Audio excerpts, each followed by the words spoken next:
Sawa, tumeanza live basi kila mahali. Iko poa sasa. So mazee, wiki imekuwa poa, imekuwa busy mbaya. Ndio show last time track yangu ili roll over nikiwa job sometime back last week ili roll over. Ile flip tu yani. So nataka figure out vile ndio do iko poa. Ani kuna ma sound hapa hiyo, nikate sound. Na swali gani bwana wa TikTok? Uliza swali kama uko naye ama hata YouTube pia. Naona kuna climate kama ngoja hapa waiting.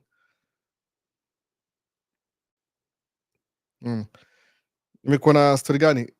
Track yangu ili roll over last week. Ina happen by the way kwa hizi stories zetu za construction. Alafu nikabidi nika spend the whole week nilikuwa kaa day off nikitry kuifix, lakini kuna part moja nimengojea so far iko Canada, lakini juu hizi stories za tariff bana, hizi tariff za president wetu imedelay a parts, so nimekaa wiki mzima home bila job, lakini niko very busy na try kufix vitu kadhaa, so ndio tumeanza, maybe hopefully next week kuna gari moja taran, maybe sijui, but nimekuwa off wiki mzima, so tunaona vile inakaa, itakuwa poa ama itakuwa mbaya, tutajua tu ni aje by the way. So ndio hivyo mazee, welcome kwa live ingine. Hii ni Tonga Man Cave Talk Live. Iko YouTube, iko TikTok, iko Facebook, but ukimisi live just in case, enda kwa YouTube Maisha States channel kwa playlist naitwa Man Cave Talk Live, ama recording yake ito Man Cave Talk, hizo mbili. In case ukimisi live, ile tuseme TikTok sija save, yoga easy ya kwangu jumu make vertical videos, I mean horizontal videos, ile horizontal si vertical. So ukimisi live by any chance, kama kuna anything ulimiss kwa live yenyewe, enda kwa YouTube Maisha States playlist ya Man Cave Talk Live, utaona everything iko featured huko hivyo. Umeona sasa, just in case. Alafu unaweza like kama double tap screen kama una watch live kwa TikTok, alafu YouTube like the video. Kama una swali yote unaweza comment down below after live, ama kama una swali sahi uliza sahi tumalizane naye sahi. That's what I'm gonna do live every Sunday, ndio if you have any questions, just waste time wiki mzima. Kuna agency bana, wanakujua vitu haraka. Mi si professional, mi si ati immigration lawyer, muongea based on my own personal experience. Pia vitu nimelearn, alafu juu najua kuna wasauliza maswali fulani, mtu akujieducate kwa hizo maswali just in case nikiulizwa about immigration. But generally najua stories are most of the things na happen around states zile tu based on my own experience. Na muishi Minneapolis, Minnesota, sababu naitwa Plymouth, hapo ndo naishi. So kauna swali yote about naishi states kama mimi, 18-year-old states, nimekaa almost 18-year-old hapa states, so nitasaidia kudu vitu fulani. Kama utakujua vile vile life ilianza, yani what I did ku penetrate, kujua vile life inaenda, tukaa hizo.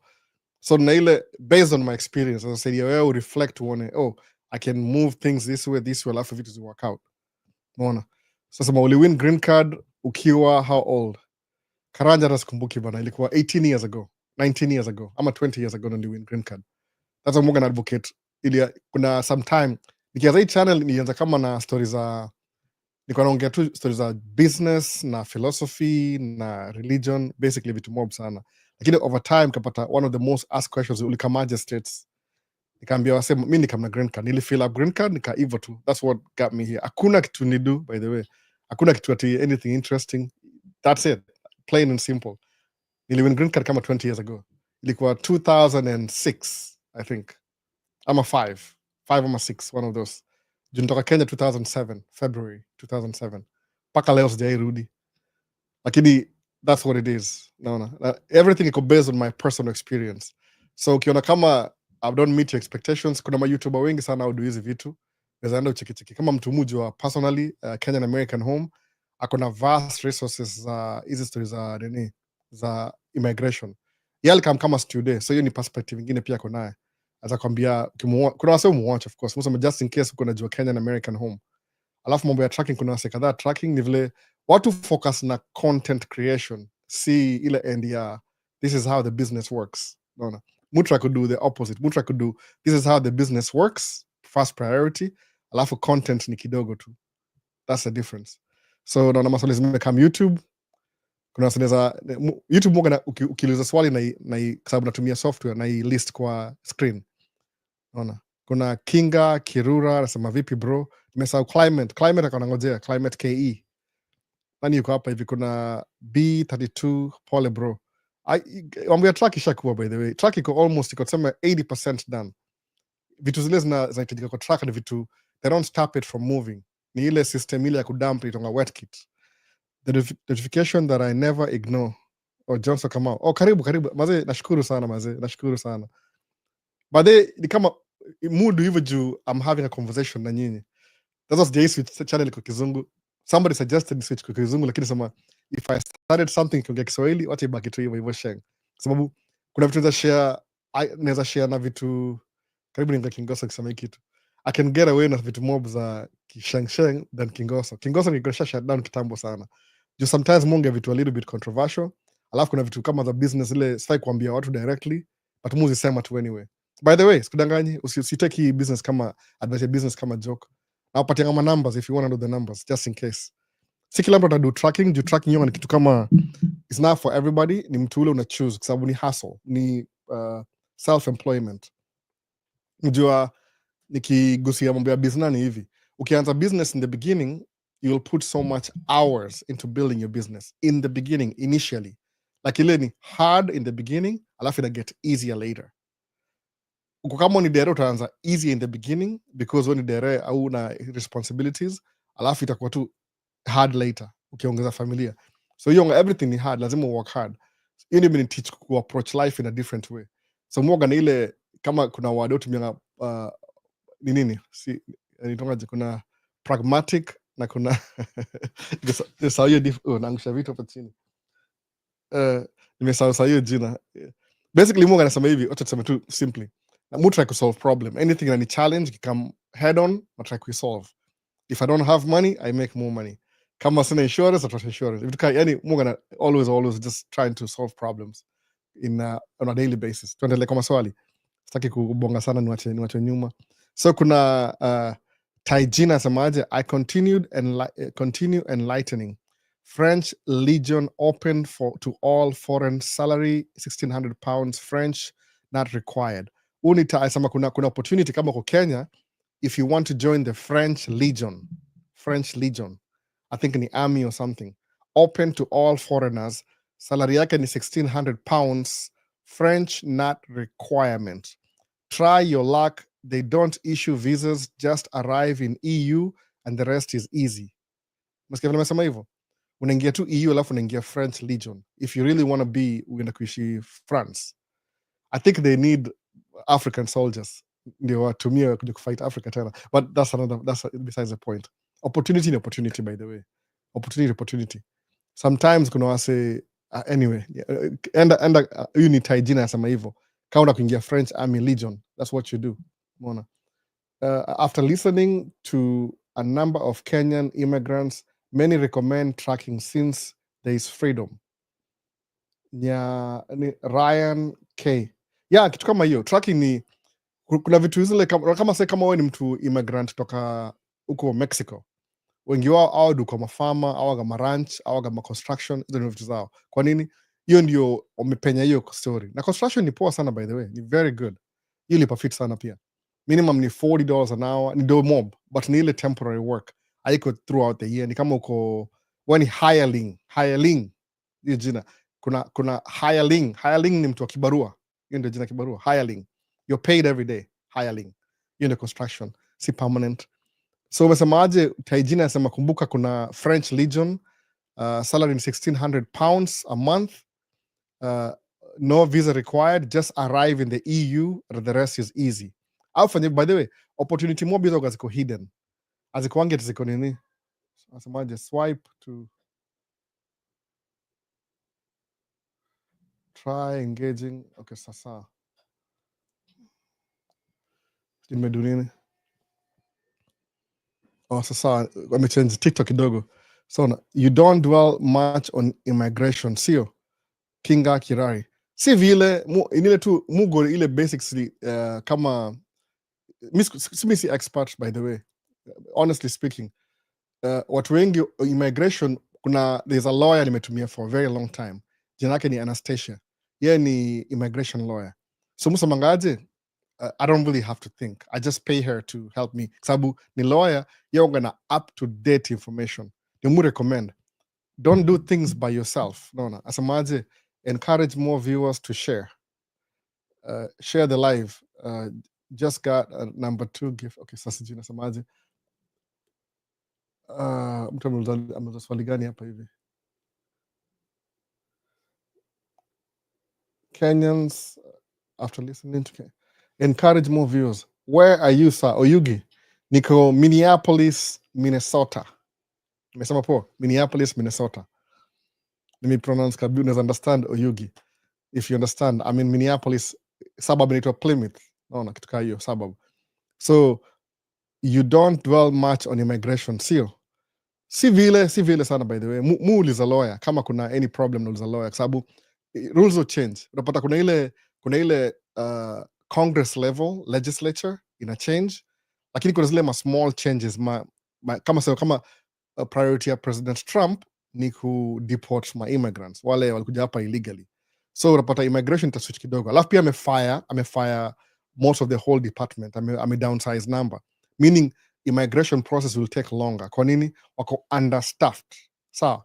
Alafu kwa hii party tonga Republican Party, they don't really au focusing na stories za immigration sana, juu au believe hii nchi ni ya watu weupe, so wataka encourage watu weupe wakuja hapa. Kama ni immigrant kutoka Europe ukuje States, no question asked, but as long as kuna shade ya color according to wao, kama kala yako si ile pink, ile pink au sema white, si white, ni pink hivi, ni pale. Kama kala yako si pale na kuna brown kidogo, wewe upewe first priority. Umeona sasa hivyo? So that's what they do. Au fire watu wa immigration, alafu wana slow down process, kwa sababu au believe ati watu wengi kuja hapa hivi wakishakuwa immigrants au vote Democrat, which I don't think so. Kuna wase kuja hapa hivyo na kuja immigrants alafu wana vote Republican. Republican ni ile party associated na watu weupe mostly, ainanga watu weusi sana.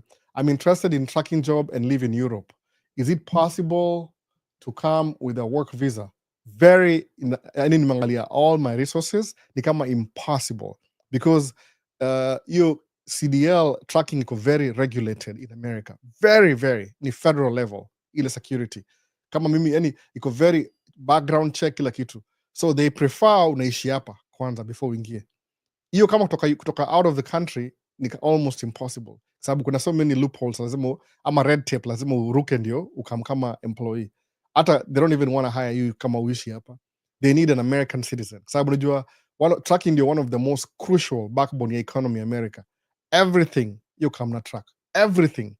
Food ni zile marifa, furniture, everything comes with a truck on a daily basis, so ni very crucial part of the infrastructure, especially kama transportation na gava. No, I got one though. Kinga anasemaje? I got one though. Kinga Kirari anasemani, what's the one? Good morning huku Qatar. Kuna msa huku Qatar. Karibu sana bana. Good morning huku Qatar. Chris asemaje? Hi Albo, niko ndani kabisa. Karibu kabisa Chris. So ndio hivyo sasa, if you feel DV lottery kama marriage but it's not official registered, can I have it registered after DV lottery results in case I'm selected? Kinga Kariri, wachana mambo in case. Angalia requirements. Ukifeel married, make sure you're married before ile paperwork. Au takuwa na paperwork. Unajua, nobody knows if you're married or not. Ukiambia watu wa green card ati kuna common law, au takuwa na paperwork. Basically, America, bila mu understand. I could be totally wrong, but I think I'm maybe 70% right. Mostly itakuwa na ile paperwork. Your paperwork speaks for you. Kama ukiulizwa, where were you born? Utoe official government issued birth certificate, which is a legal document. Wakiona hivi, ulizaliwa wapi, kama nizaliwa Pumwani Maternity Hospital, boom, imeshawapa hivyo jina yangu yote na match na passport na kila kitu. Au utakuwa na paperwork, that's it. So kama una paperwork yani wisema he says, they don't have time for that, by the way. And understand hivyo. Musema hivi, one of the thing musema hivi kwa attitude ya Kenya, it's not a game, by the way. It's not a game. Si game tunacheza hapa hivi. Kuna rules set in place. Musema hivi, understand the rules laid down, all the rules, these rules, boop, lay them down, then play by the rules. That's the only way you win. Mu win hivyo. Kama understand business, how does business work? Tax yetu kama ni LLC 15.3%. Kama ni corporation, I think ni 23 ama sikumbuki latest wamesema 20, kuna 23 point something percent ya taxes. So mujua hivi, if I make 100,000, boom, 100,000, na kampuni yangu ni LLC, hata before ni do anything, nachukua 15,300 na kando tax account. Kwa nini? Hiyo do si yako, forget it, si yako hiyo, ni ushuru. Unabaki na ngapi? Kutoa 15, unabaki na 84 point something, sawa, 84.7. So those are the rules laid down. That's not your money, because kumbuka, you're in a different government. They're allowing you to conduct your business in their presence, so you're utilizing the resources. So kulipa tax ni muhimu. Don't try and outsmart the government, itakushika tu. Itakuwa ni kama temporary game. So understand the rules, play by the rules. So Kinga Kirari, ukisemaje, if you file DV lottery kama married but it's not officially registered, forget it, you're married. Okay, get it registered before, because ukiapply alafu suppose unajua tunaongea juu ya hypothetical, ile si real. Suppose win green card sahi, ukisema kama uko married mse na una document, itakuwa story. Enda tu umalize story ya kumarry sahi, enda uregister ukuwe nayo, kwa sababu already uko na ile intent, you intend to immigrate to America na green card, so you want to bring your family with you. I think everybody wants that. Make sure uko na all the paperwork just in case, yani cover your behind, tuseme hivyo American nini, what I'm saying is ile jina ingine but ni mbaya.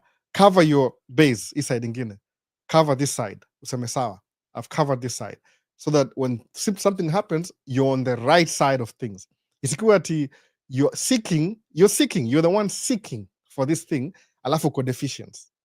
So kama ushaji disqualify hata before ikuje, make sure everything is right, alafu sandi ukihead through, in your end uko 110%, maybe ni 100%, but musema 110 ile extra, alafu ndio in their end we decide what do we do with this guy. Unaona, usuliti suppose hiyo ni kama you're trying to create the rules, ile exception to the rules. Don't do that. Watu wengi lose sana na story ka hizo, so musema hivyo, be extra prepared. Umeona, Edwin anasema nini? Edwin Kamau, Albo, the man of the hour. It's 9 p.m. here in Nairobi, Kenya. Niko swali, in terms of your tracking career and being self-employed, how did Robert Kiyosaki book Rich Dad Poor Dad inspire you? Thank you. Actually, by the way, the whole story ni hoax, ni uongo. It's a made-up story, by the way. That's not his real story. Kuna vitu nigundua hivyo kama 2 weeks ago. It's a fake story. But either way, sometimes you can read fictional books zikupatie inspiration. Kuna watu think Bible ni fictional. Usema hivyo, Bible ni kuna watu think hivyo, the Bible is a fictional book. But that's not from my place to discuss that. It's not your knowledge, by the way. There's always somebody who's smarter than you. Mujua hivyo. So ni hivi. But hila sama hivi, use debt. Because in the beginning, when I came here, the first thing I did, I wanted things. America yoga hivyo. You want things, by the way. Why do you want things? Will you grow up bila hizi vitu? So you have that desire to have things.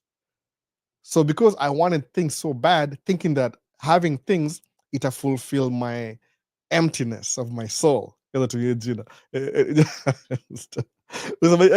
ile feeling you kubaki tunataka. Suppose nataka kuwa na iPhone 15. I think iPhone 16.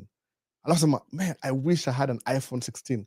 Because you're manifesting in your mind, inakubother. It bothers you. So you start lying to yourself, I'm deceiving yourself that if I get an iPhone 15, I will feel good. So I did that, by the way. But I was using debt. Because I'm hivi, nanunua kitu ya 4,000, nilipay 1 year. Nikimaliza after 1 year, ninungine 4,000, nilipay 1 year. So you get into consumer debt. So number one ni hivi. So I was in trouble, yani ilikuwa self-created debt. Yani I got myself in trouble, basically. Ilikuwa tu mimi upuzi yangu mingi. Kwa nini? The desire to have things. So what did I do with that case? Nikachukua too much consumer credit card. Mwana sasa. Which came back to bite me later on. Kwa nini? Nirealize sina do enough. Niko driven na emotions. So the solution is semaje, how do you get yourself out of this? In my own stupid Kenyan mind, nikasema hivi, let me go to the bank, nitry kuomba deni kama lump sum, kama $10,000. Then when I get $10,000, a lump sum, I can pay off all my debt zote. Ni consolidate nibaki na deni. Ngapi?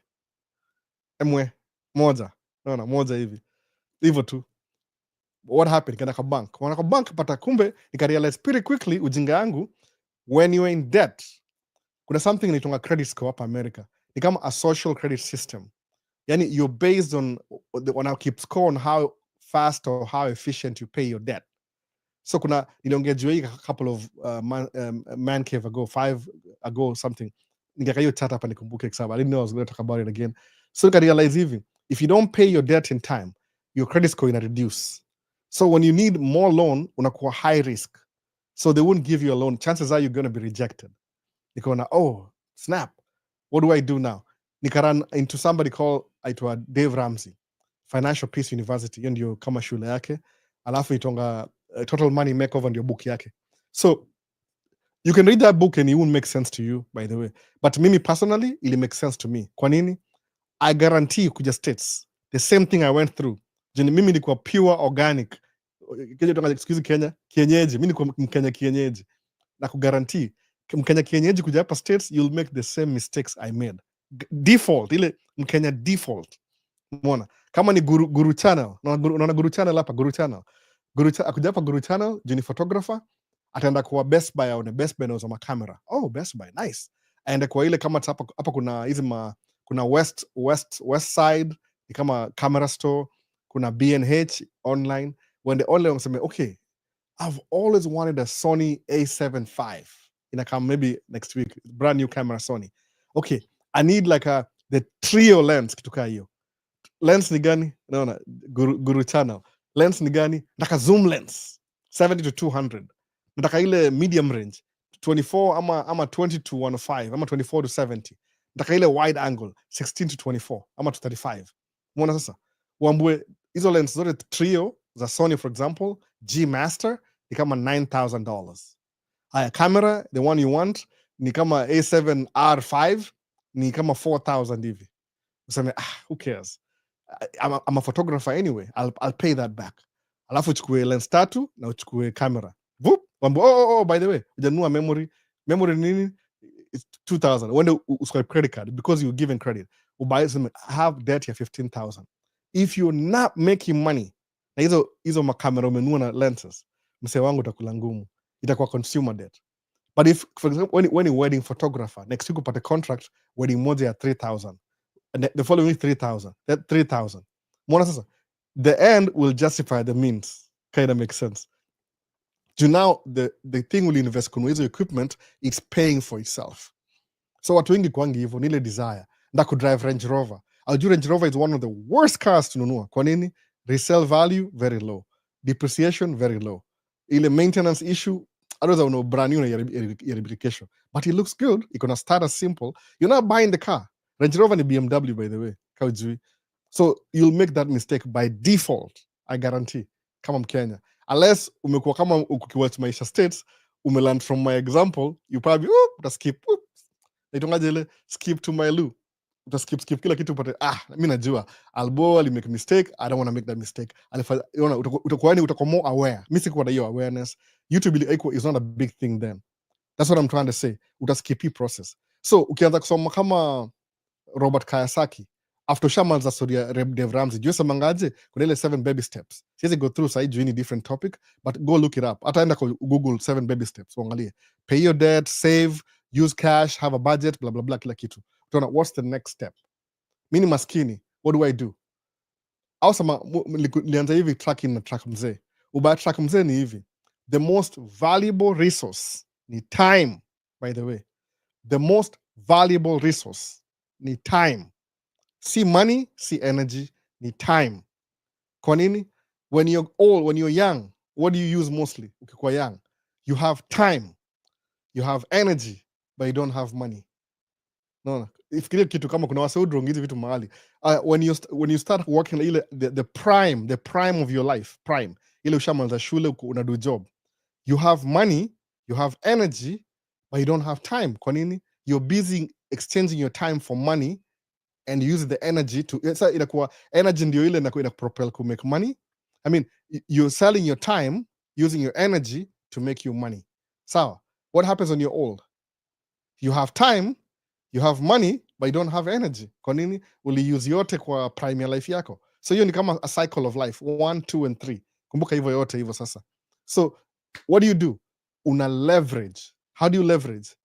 Okay, suppose you're young, you have time, you don't have money, and you have energy. What do? Ndio msema hivyo, very important. Kama uko 20 years old, uko Kenya economy bado haijafika kabisa. Kuna so many factors na contribute why Africa iko na economy mbaya. Kuna so many factors, by the way, mostly ni competition, alafu na hii mambo ya leverage ya colonialism. Colonialism wali leverage story yetu, yani capitalism lazima ikuwe na mtu wako underdog, lazima ikukanyagie ndio isucceed, sawa? So ndio musema hivyo, so ilikuwa so many factors that make it work. Kama wewe ni Mkenya, uko Kenya already, alafu unaona vitu they're not going your way, I recommend personally, move out, toka huko, enda place at least akupatia, because you have time, you have energy, you don't have money. Move place, uta exchange energy yako kupata money, alafu exchange time yako naye, then leverage middle class, leverage hiyo kitu ukue like you live 40 years ahead of your time. Kitu kaa hiyo una leverage 10x ama 4 times your energy to make more money. Kwa nini? Unaishi within your beans, ile Dave Ramsey, but you invest more. 10 years hivi down the lane utakuwa kama umeretire mapema. Picture this, umeretire mapema, so you have money. Angalia kitu, you have money, you're not exchanging your energy, you have energy and you have time. Kwa nini? So yani ni kama umechukua ile kitu yako ile umecheat ile old age, umebring karibu hapa hivi, alafu kai maximize. So even as you get old, kama uko na hata kama una energy, you still have money, you still have time. So imagine speed up hiyo kitu ikuje kwa prime ya life yako. You're 30 year old na umeretire in life. You have time, you have money and you have energy. Tell me the things you can do when money is not an object. Niambie sasa. Umeona? Hiyo ni mtu anakuambia sahi, as an older guy nizakwambia strive for that whatever you do, sababu as long as kama hii life ina mark, sababu kuna mseule angalii life, they don't really care, sababu maybe akona do already, familia yake trust fund, somebody in their lineage worked hard so they don't have to. Umeona sasa, wali leverage. Most of the people who are wealthy in the world wame take advantage of other people. Hiyo ndio capitalism. Lakini msamangaje, do it the right way. If you can beat them, join them, do the same things they were doing, bila leverage kama na investment na vitu kama hizo, the system in place, ndio retire mapema. By 30 umeretire, umeanza 20, by 30 umeretire, ama 35 ama hata 40. Umeona sasa, mi target yangu ni 50, nimechelewa kidogo because I learned these things a little bit too late in my life. Nimekam stage kama niko upper 20s, lower 30s, kitu kaa hiyo. Mid 30s nimeenda kwa at little bit naweza survive bila story mom. So that's what I'm saying mazee, kumbuka hivyo, work hard, cheat system, uleverage mapema. Hiyo ndio Robert Kiyosaki, use debt, leverage debt to build wealth. Hiyo samanga hivyo. So utalearn hizi vitu hata kama zi make sense, mtu try explain as best as I can, but mimi niko na example, I know exactly what a example ni nini, sababu I've lived these things. Wewe una live through my experience, which is even better, sababu kama mko na cheat code. Tuendelee, nimekwama hapo sana. Sometimes Mungu anatend ku over explain, but maybe na do vingine kando kabisa. Smart logistics solution, Albo, which is the best place to get experience, over the road or home daily? Naweza prefer home daily, but over the road ni ile iko, there's more opportunity over the road, but home daily ni mzuri. So the best thing, anza over the road, uko comfortable na equipment, sababu daily ni kitu, it's highly sought after. Watakueliminate sababu kama una compete na pool, kuna job kidogo alafu kuna watu wengi they want that job, so unapata watu anzia over the road, unless you're buying your own truck kama mimi, you override everything. Unajua kuna vitu unaduna override everything, most likely unapata, kwa sababu hata kwa manufacturers, kwa hizi Volvo, munu wa Volvo, gari yangu moja ni Volvo, walisema hivi kwa dealership, zile order outpata every year, umeona 80% ni gari za over the road, alafu maybe 15% ni day cab, alafu 5% ndio hizi ma dump trucks, kitu kama hiyo. So dump truck iko very low. Kwa nini? Dump truck iko so specialized, people use them before wengine, maybe 10 years before wengine, so watu hold dump truck. Alafu dump truck is one of the best business, but equipment ni very expensive, alafu hiyo job pia ni scarce kama ujui kile unadu. Umeona sasa, so nasema anzia over the road, less competition, then work your way to the daily, home daily. But if you can get home daily in the beginning, anza na home daily in the beginning, you won't regret it. It's the same thing, by the way. Actually, home daily ni more challenging because you're driving a big truck kwa traffic the whole day. Utakuwa more experience home daily than over the road. So over the road, you're always driving on open road, hakuna traffic saa zingine, uko sijui New Mexico. Kama mimi kuna hizi highway za US hizo enda from east to west, nimecover mostly all of them, hata sikumbuki, maybe nishakava zote kabisa. My memory kama 70 nilipika mzigo Baltimore, nikaenda mpaka Las Vegas mali na split. 90 nimeenda kuanzia New York mpaka Seattle all through. 80 the same, 70 60 hivyo zote kabisa, nimego hizo highway karibu zote. Nimeenda Florida from California mpaka Florida, ile 10 20 zote kabisa nimecover. Hata hizo za juu chini zote nimecover zote, 15 10 15 5 35 I was going everywhere. So anza na over the road kwanza. Kama unauliza nini, Lapant Mokandu M, by the way, can any career like yours reach financial freedom? Ama just asking. My career ni gani? What are you talking about exactly? Musama, the only idea kuinvest ni ile you have to be making more money than you need. Si lazima ikuwe tracking. Kama wewe ni nursing ni very lucrative, by the way. Nursing, sababu once you graduate, hata kama ile 2-year program RN, you're making more money than most people. Juu demand yake iko very high. As long as una budget, live within your means, utakuwa sawa. The only trick ni ile you make more than you need, alafu una invest. That's how you grow faster. Naelewa? Hakuna kitu kingine different hapo hivyo. Sijaona swali yote TikTok, so tuendelee tu bila shida. It's always more than you need. Taijin, your opinion on this. A friend got a student visa to Canada, but hopes to live and work in the USA. More opportunities, more money in a relatively nice weather. Can he access US with a student visa? I don't think so. You are your home country. Kama Canada, kama amekisha kuwa Canadian citizen, then anaweza access hivyo. Chukua ile uraia ya Canada kwanza, alafu ndio kuja States. But uko Canada kama wewe ni student, alafu utakuja US, watangalia from Kenya. You have to go back to Kenya, alafu urudi hivi tena. Ile what passport do you hold? You need a matter naye. Kama mimi niko na Kenyan passport, niko na American passport. But sijaitumia Kenyan passport tangu nikuje. Lazima it always goes back to the country ile unaanzia. Naona. Make the likes the stream for algorithm. Oh, like the videos for the algorithm. Attract some, by the way. Guru channel, unaongea Kikuyu ama nini? Translate. Make you like the videos. Like the videos. Ni best yangu, neza joke na yeye hiyo. Ni best yangu. Ametype haraka. How long should one take to learn tracking trade before switching to an owner operator? It depends with you, B32. It depends on you. Mi siwezi kwambia. Musemanga sometimes naona kama mimi moga na hit and miss. Miss kwagi na ngojea. Kama unaona I do videography, right? Ndio. Guess which school I attended for videography? Zero. Nanua camera kwanza, then I make mistakes with the camera when nobody's watching, then nala. Mi singojangi kujua. Muona kama my time is bad. Time ndio mbaya. You don't need to go to school kwa kila kitu sometimes. Kwa siku hizi with all the resources ziko online, you can learn anything you want online. Not make do. You need to take your time to understand. So it's up to you. Ukiona kama it's about time, ukienda 3 months uone I'm comfortable, fanya hivyo. But mu personal mu recommend kama ni construction, fanyia mse 1 year. Ndio uone ile uangalie how much money you made wewe, ile some good analytics.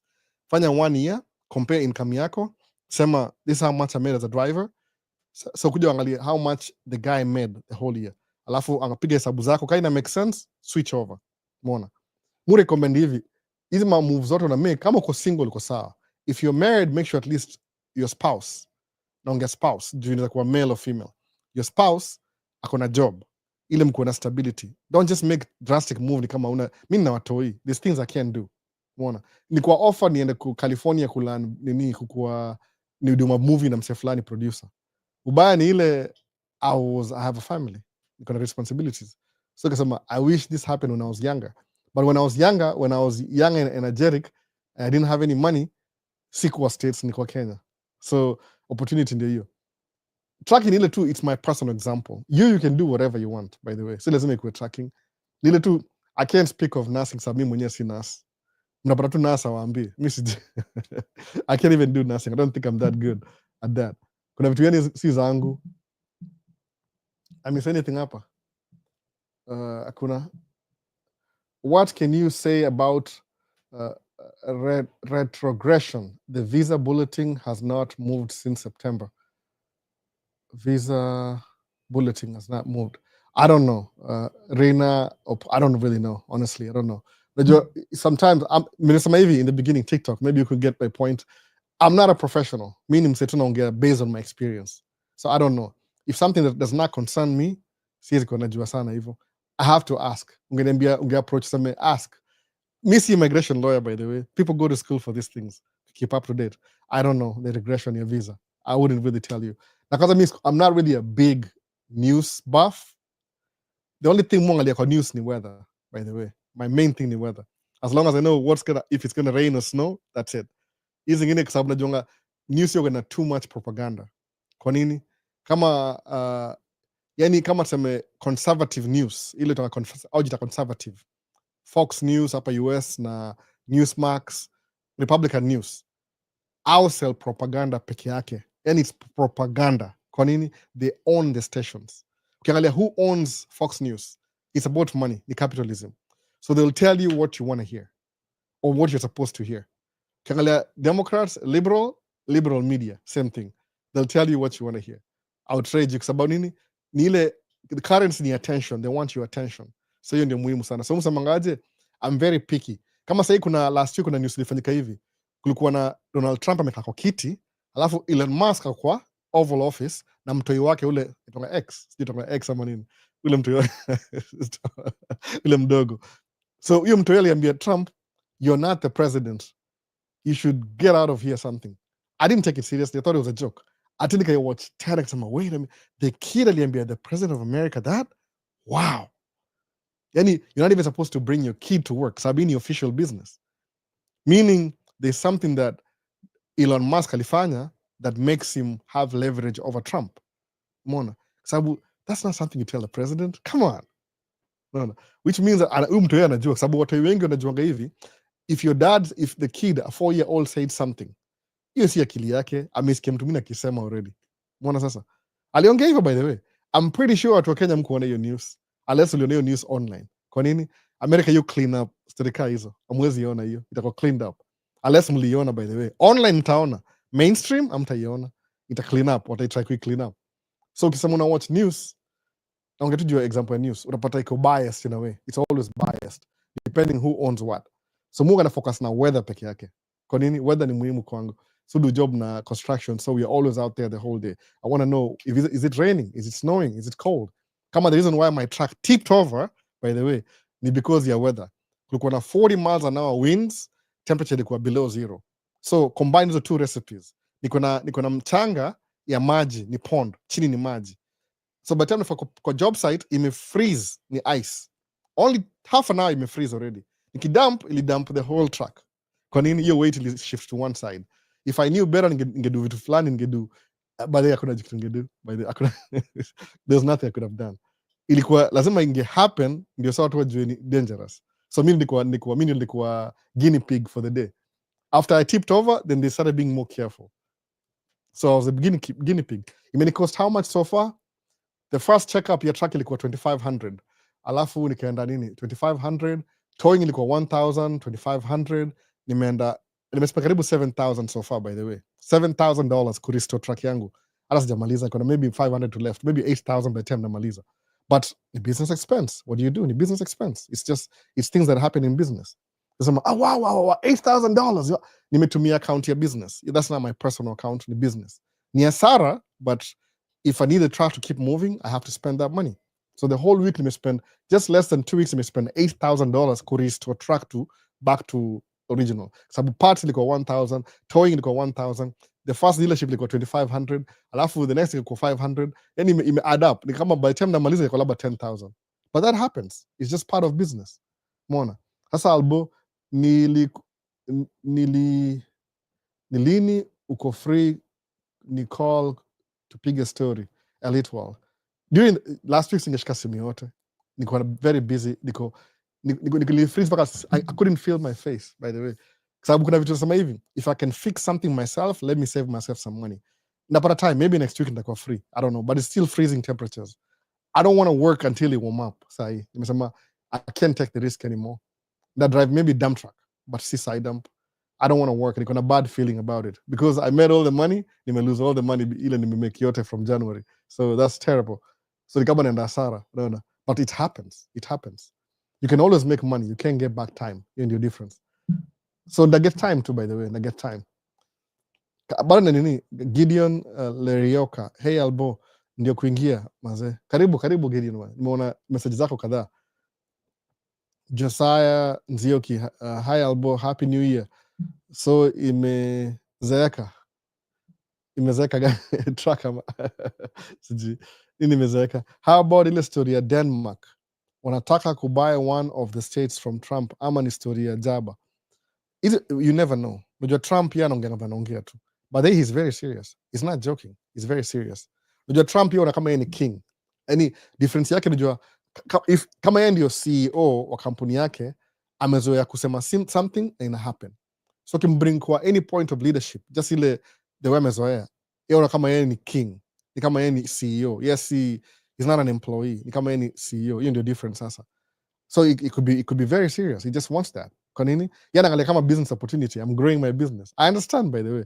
Unajua mwoga na ile Trump mwoga na ile love-hate relationship. As an individual, I'm not kidding, to be honest. Yani ile as a businessman, musema, this guy is just it's funny. Akona ile mtu a seasoned politician would know what to say, what not to say.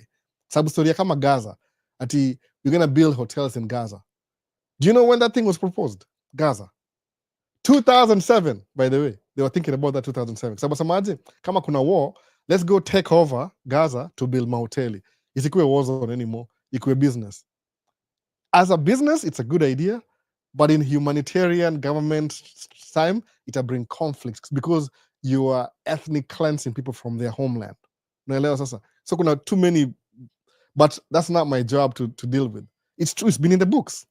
But Trump, because he's a businessman, yeah, everything is business. And I think business, everything. So he doesn't know how to be a president politician. Sabu, it's true the president is supposed to. But you hold back and say, should I say this or I shouldn't say this? No. America yoga very nefarious sa zingine kwa vitu wanadu. Ni kweli, sikidanganyi. Hii ni politics. Hii ni mambo ya leadership. I'm not part of that round table, so mi siwezi comment. I have no skin in the game. No. But it's true. Maybe they want to buy Denmark.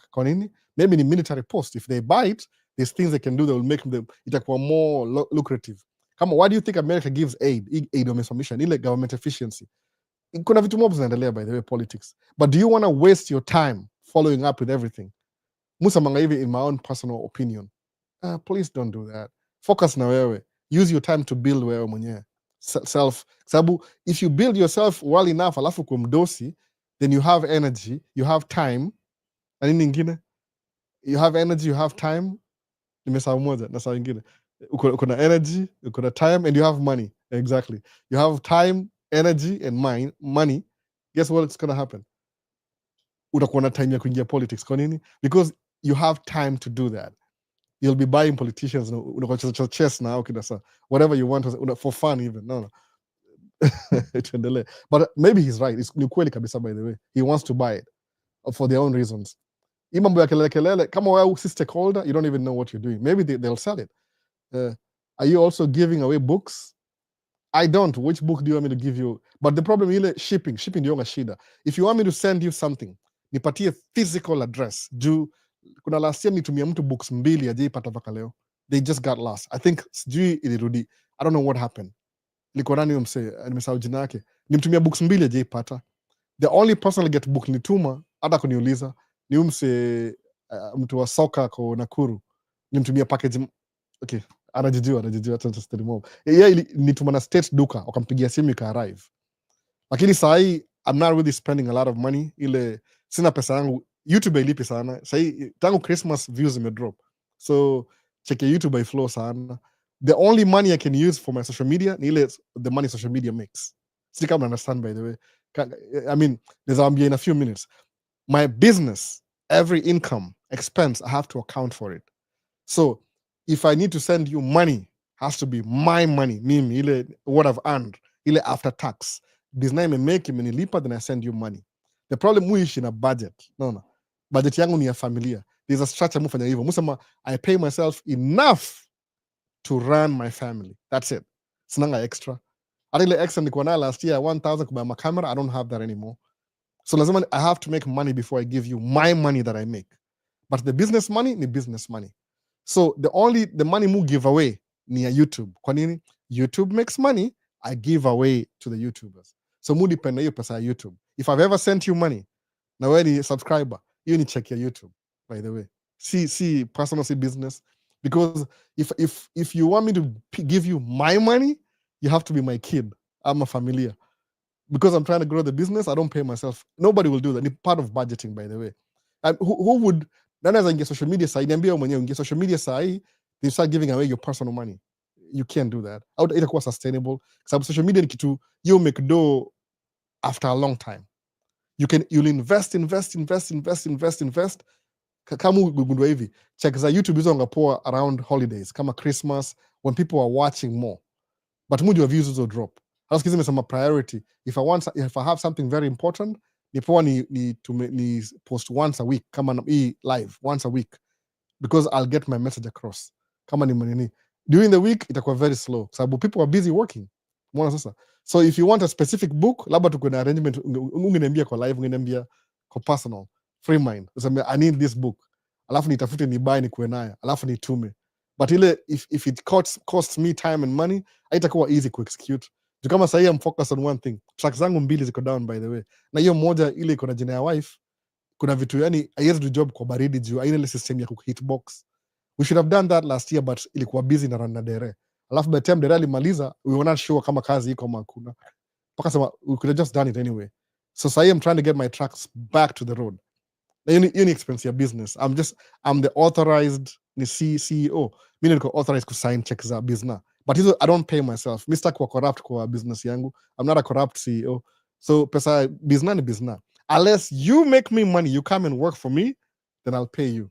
I have no obligation to hold your check. Unaona sasa? So free mind, if you want a book, enda personal. Maybe niko nayo. Kama niko nayo na kuna resources, I'll send it to you. Tuma kwa personal. But na explain, siwe naambia direct, naambia watu ile in general, because kuna maswali nimeulizwa. Albon nitumie 500. Ito wapi 500? No. I have 4 kids mse. Unajua America people have 1 kid or 2 kids. Kama una 4 ni story nyingine. Ni ngori mbaya sana. Juu na mortgage expense ni actually high. So that's silalangi, mfanya kazi kila siku.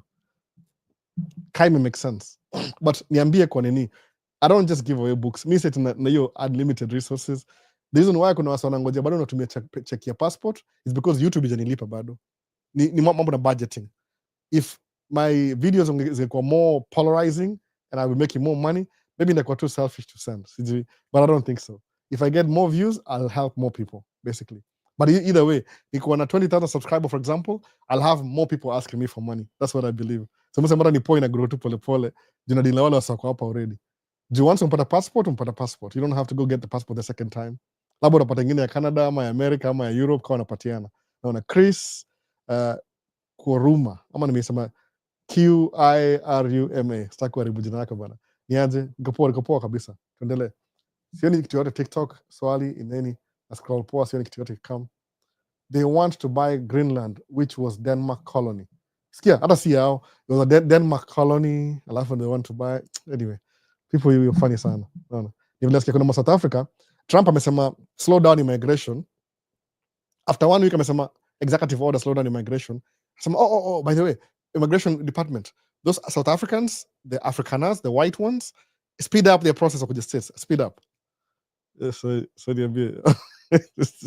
white immigrants? Oh no! Stop everything. They have to come over quick. Black immigrants? No. Slow it down. New baguzi, mse. New baguzi. No. You can see it. But you and your government. Josh Nzioki, hatimaye form ilijipa. Michigan it is for fall 2025. Have you been Josiah Nzioki asema hatimaye form ilijipa.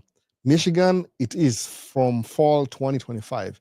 You have been so motivating, sir, so impactful. Be blessed, sir. So Nzioki ilipata visa kuja Michigan. Enda kwa ule mse niliona ile video mkanonibe last week ya nani? Ito nani mse wa Michigan?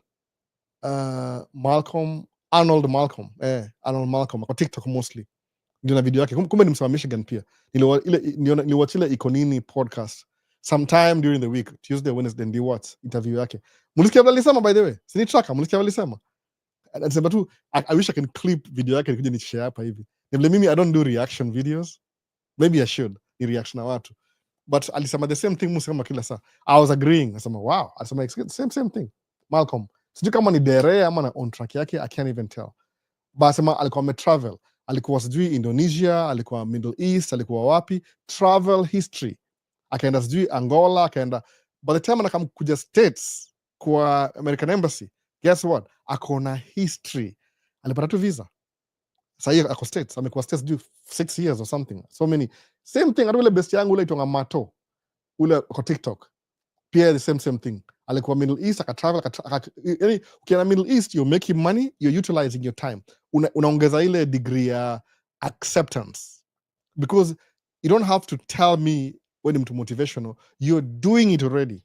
They can see that you're doing it. How? Stamps kwa passport. Mona. Nimusemanga hivi, the first thing I can help you out with, I wish my company was making profit. How? Ningetafuta njia niseme na non-profit, ningefungua non-profit kando ya kusaidia wase wapate passport. Maybe one day, maybe one day. Sababu kuna wase wengi that need help. Always. There's always people who need help. Ningekuwa nasaidia wase wapate passport hivi. Alafu nabukia wase embassy. That would be good, by the way, as an organization. But my company is still too small. Si bigi sana. Nda grow over time. Maybe ndakumbuka hivyo one day, ndakumbuka hivyo. Lakini travel inasaidia. You're getting yourself closer. Una qualify. The more you travel. Sababu ukienda Middle East, you're working. No, you're working. Si bure, you're working. So you're making money, but you're traveling. Kuna visa. You look like you're responsible. Paka umekaa tu Kenya hivi. Maybe you're doing something in Kenya, but nobody knows what you're doing. Sawa. Kama vile nani akisema hivi mwaf kwa Iko Nini podcast, ati ma YouTubers wengi Kenya are making do hivyo sana. But that is true. Social media ni very tricky. You won't make money continuously. Hiyo ndio sababu the platform makes money fast before they pay you.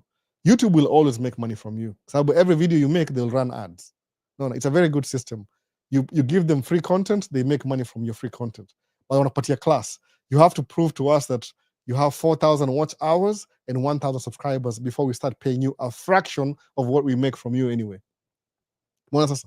So you have to earn that. So lazima uwashow. But if you want to be more successful, start your own platform. No, hivyo itakuwa easier. But muona kama YouTube kwangu yezi kuwa sustainable because kitu inaenda up and down. Mu need kitu go straightforward. That's why Mungu anasema Mungu na focus na business. Si focus na content creation. Hata hii ni free public service. Nasema tu, let me help my brothers and sisters because nime go through hizi vitu. I mean, what else can I do? I wish I had financial monetary gains, but the best I can do ni ile kushare tu knowledge yangu. Sababu if I die, ndakufa nayo. Mbona sasa? Tuendelee.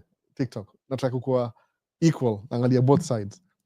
So, Josiah Nzioki, kuja Michigan. Ni baridi, by the way. Si baridi kama Minnesota, but it's cold. Alafu, stronger. Congratulations, by the way. You did it. If I inspired you, I'm glad I was part of your success. A little bit. Maybe 0.5% of your success. But I'm glad you took steps to improve your life. Nzioki. Makofi. No, congratulations. You did it.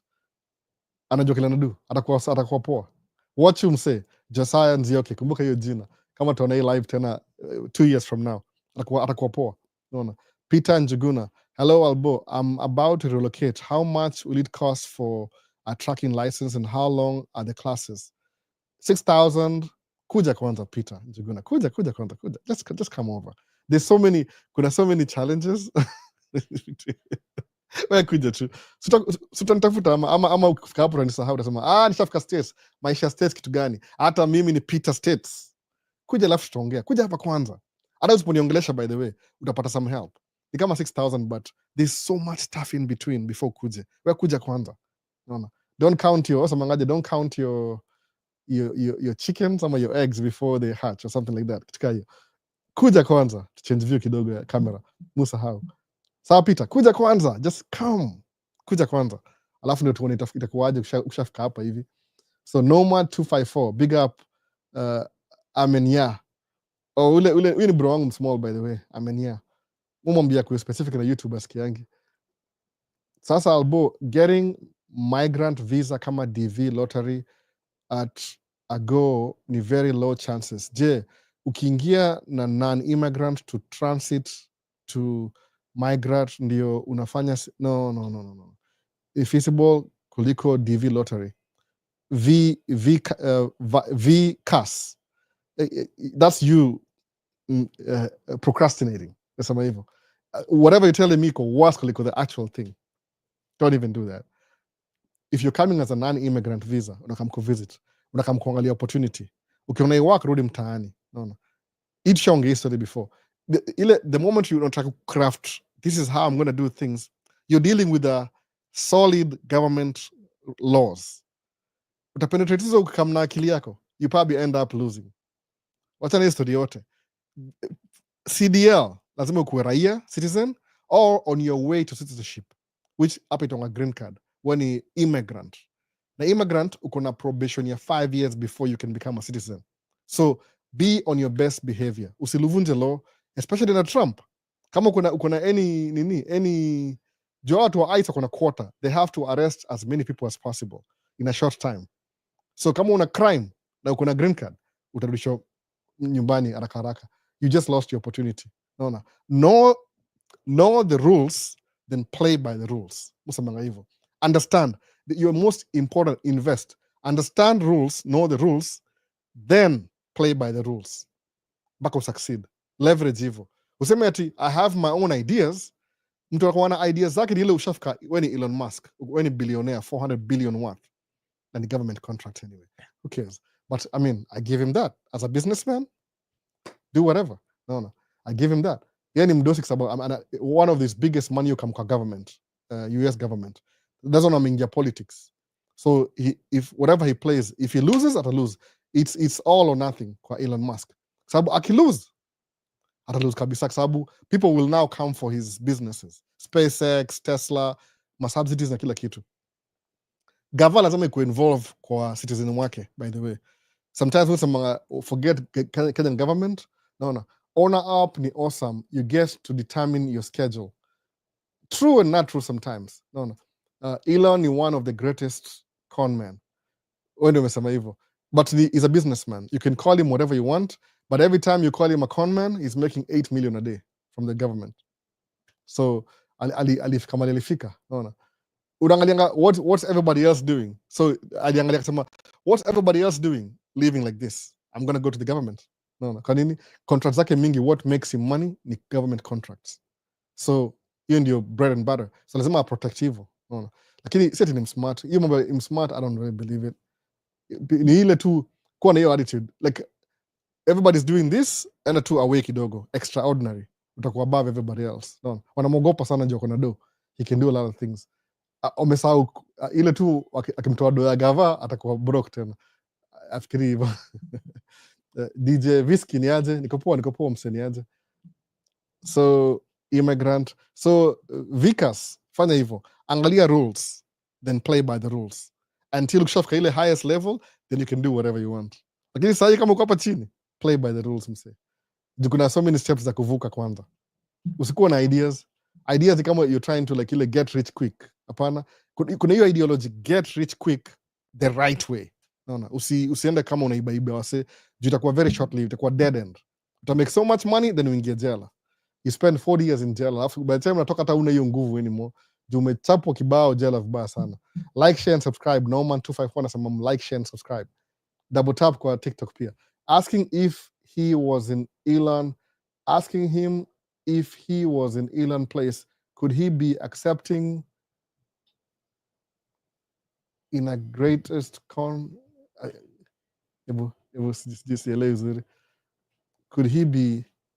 Could he have accepted he's a greatest con? Probably not. Atakuwa na enjoy life hata amesahau. Unajua kama si dere wangu haizi jua how much effort I put into making sure the truck runs every day. Yes, baka tu routine. Anakama na park gari anaingia kwa truck, anawasha, anaenda job, anarudi. Ajui kuna taa nilifix jana usiku, niligrease nothing. So that's what it is. Ukimwita the greatest con ni businessman. Aliangalia opportunity, whatever. No. Not in America. Wait and see what will happen to Elon Musk in 4-year time. Saraj Ahmed Kabacho. It could be. It just depends on the political shift. That's what I'm saying. It's all or nothing. because he got himself involved in politics, and politics is what government is what pays his bills. So if government changes, ooh, ooh, you're gonna make a lot of enemies. Hiyo ndio ubaya hiyo. Ni Musa Mangaje, if you're in business, kuwa neutral in politics. Don't take sides. Just be neutral. No, no, sababu you never know which government you might need help from. Kuwa neutral. But if you go one side, ooh, that's not a smart move. Sababu unapata labda midterm ifike, Democrats win the House and the Senate. They have control. Guess what? They cancel all your contracts. So ilikuwa billionaire 400 billion January 2025, 2027 January, you're any 1 billionaire, uko insignificant. And the moment you fall from the top, nobody cares about you anymore. Itabidi tu vup, vup. Na hiyo billion zake si ati ni actual money, ni shares. No. Kama how can Tesla be the most shares, the biggest auto company in the world ni Tesla, but they only sell 1.7 million? Now Toyota is number 2, outsells you how many million? It doesn't make any sense. Ni shares. It's a shares game. No. Who is willing to invest? Any game ya kwa dosi, Musa manga hivi, it's a game. Now slow down. It's a game only the rich get to play. That's the title of a book, by the way. It's a game only the rich get to play. Sababu ukiona kama there's more Tesla shares and you exchange those shares, buy and sell, it will make you more money than investing in Toyota shares. But in actual, Toyota sells more vehicles. Lakini because of shares, which is an unfair game, ukiangalia in tumekuwa political nini TikTok. Anyway, that's what I'm trying to say. Itakuwa ni very damaging as a business kwenda one side. Play both sides because you never know. Doing business, no. Sometimes the government allows you to do business in a country, so respect the government. Kuwa neutral. We'll take sides. But anyway, ndio hivyo. Nothing will happen to Elon by then. He would have figured a lot, man. Whatever. I don't know. No comments for me. Not political shifts. It's what he got himself into, investigating social security without clearance. Topic I'm telling you, it's just it could go either way, because it's not the end of the world. It could be, because at the end of the day, however you fire people, they get upset. Guess what they're gonna do the next voting? They'll remember that, unless you do something to make them forget before the next elections, which is 2 years, by the way. 2 years in America, every 2 years kuna elections. Kuna midterm na general. So they might have power now, or comfortable. 2 years, ousted. No. Difference here, your house, I think only 6 votes. Only 6 votes. No. Only. Very few. Iko na power. So like shit on the this is becoming so political. TikTok. Live long this man cave. Man cave, live long. Long live, ama? Long live.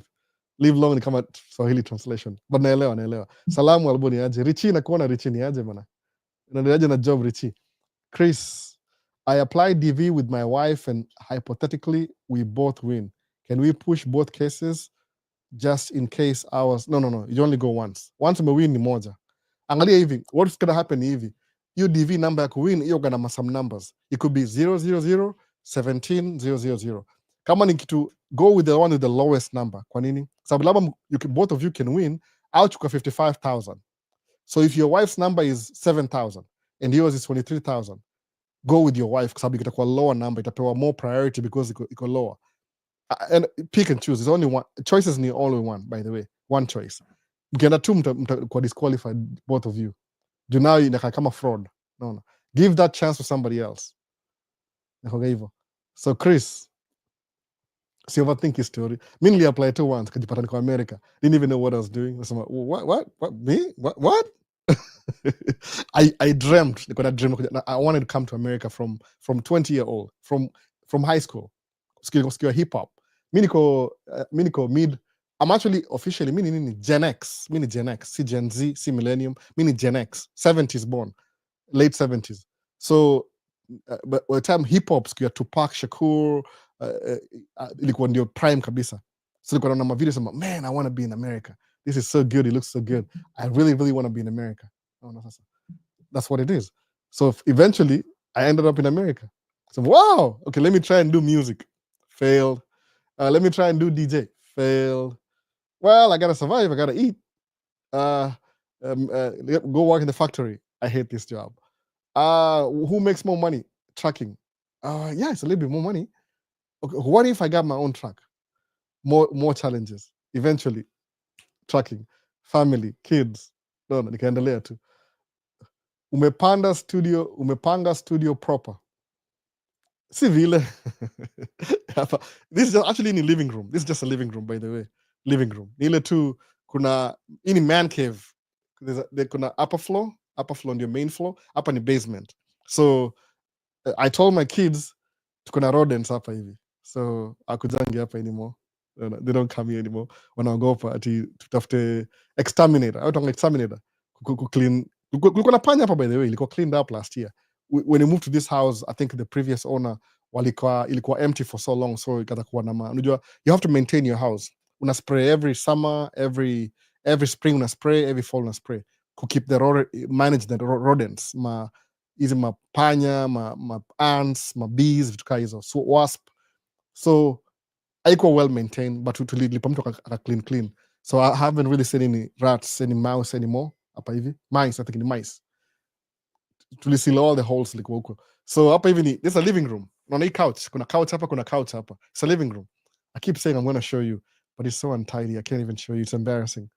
Besides hapa inakaa niko very clean hapa hivi. The other side is a mess. It's a mess. Goodness. No. That's why. Si studio per se, ile tu, it's just there's a light. I use a light. Kuna light hapa hivi. Sunshine. Iko daylight setting. That's why it looks like a studio. Been dreaming of the same tangu 2019. Now it's been 6 years. Kent Waki Murithi, fanya kitu bana, fanya kitu. Kuja hata kufanya cruise ship bana. Kuja karibu. Me, I was lucky enough, by the way. Nijaribu na F1, F2 student, nikanyimwa visa mara pili, nikanyimwa mara tatu, the fourth time ilikuwa immigrant visa. So I failed 3 times before nipata immigrant visa. Hata siku apply for immigrant visa, ni apply green card. Nearly failed 3 times. When I failed mambo ya F1 student, nikaingia green card. Sikuwa na family ties na financial backing. Because mi sikuwa na scholarship. I was an average student. Sikuwa na A, nikuwa na C. So na C, justify nikuwa na scholarship. I didn't really know how things work. Nikuwa naangalia things, nasamanga hivi, kuwa very careful.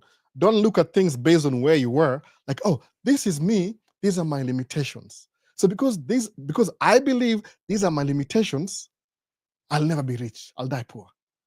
Please. Don't even think. Your present situation does not determine tomorrow. Mswaisili mimi, mswaisili. No, mswaisili.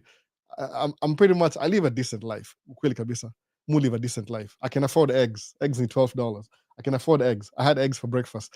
I live a pretty decent life. As a truck driver, I don't even use my brains to make money. I physical. Maybe too so silly. Any sikuwa na ene, I've never been rich in my life until I could do trucking. Then it may be a little bit more money. So don't let your present situation determine tomorrow. Those are totally different things. Uta make one move, ujipate kwa States ama Canada ama whatever, anywhere, sijui ni wapi. Unaangalia life yako sema, let me reflect. Unaangalia nyuma hivi hata uamini. How did I get here? How? So vile drive yako utaendelea tu. Whatever drive you have. Umejaribu 2016. Keep trying. Lakini ukiona kama don't try the same thing over and over. Unaona mimi ni try F1 the first time nikanyimwa. F1 the second time nikanyimwa. F1 the third time nikanyimwa.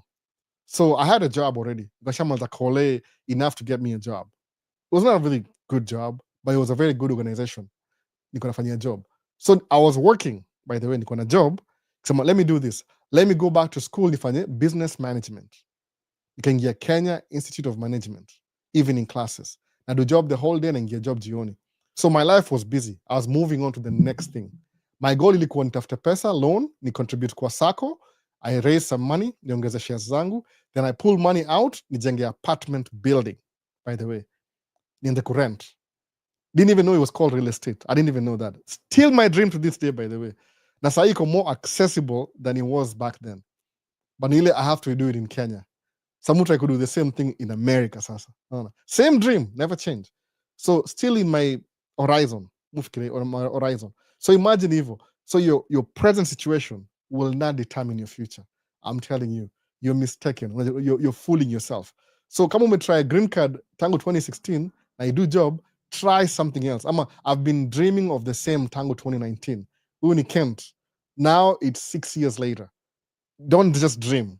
Sababu if you dream, it just becomes a dream. You'll wake up na utaendelea na siku.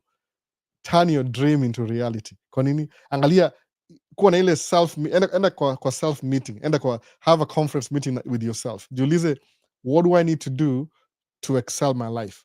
I don't know how you'll do it. It's not a formula. Just musamanga hivyo. I need to have a fleet of 10 trucks. Nearly give up 10 trucks, by the way. Now that I have 3, it was so much stressful that 5 in the maximum. 5 ndio maximum, naachia 5 alafu nda maintain to 5 alafu the money from the 5 nda invest in something else that's less stressful. Unaona sasa unalana vile unago, sababu as long as I'm growing, ile dreams zangu za kuwa billionaire, I'll let my kids do that.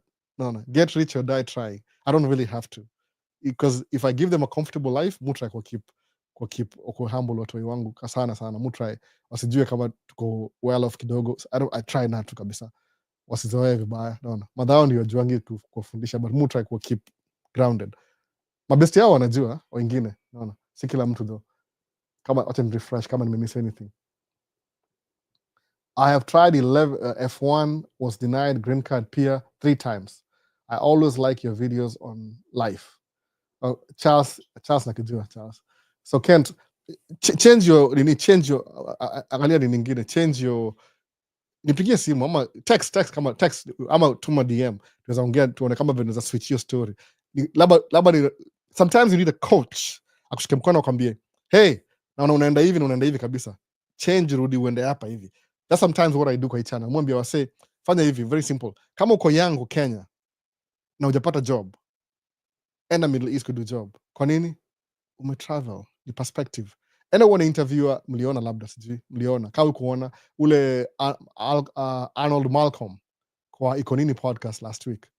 Ujue Iko Nini hiyo role ma podcast mob sana every day mpaka unapata unakuwa insignificant very fast. Video ya jana au tupatuma content boom boom every day, which is good, but sometimes you have to go dig ni upate hiyo video. Yeah, angalia balisema he's a well travel guy. I didn't even know his history. That's why I was so excited to watch. Recommend no say watch the interview mse Iko Nini. Nika notification hivi nikaiwatch. Niko na do watch, but niko nasikiza in the background kama na fix track kwa baridi the whole week. Nilimaliza yote, by the way, yote kabisa. So akiongea ni perspective exactly musema. You have to change. Kama unakaa chini sema tu nilinyimwa nimekaa chini. You may be just sitting down. Anza ku make the wheels turn. Mimi kwa fanya hivi niko job, niko Kenya Institute of Management, nasoma business management. Hata job yangu ili improve, by the way. The moment niingia class hivi, I started taking my boss ilikuwa shida yangu ilikuwa nini? Nilikuwa na boss moja kwa anipiga kelele kila siku. Sasa shindwa, why is he yelling at me? Na niambii why is he yelling at me? But once niliingia business school, I understood why he was yelling at me. Siwezi mweka on the spotlight. Maybe watch channel, I don't think so though. But what happened ile kuingia shule, niligundua hivi. My boss expects me to know what I'm supposed to do.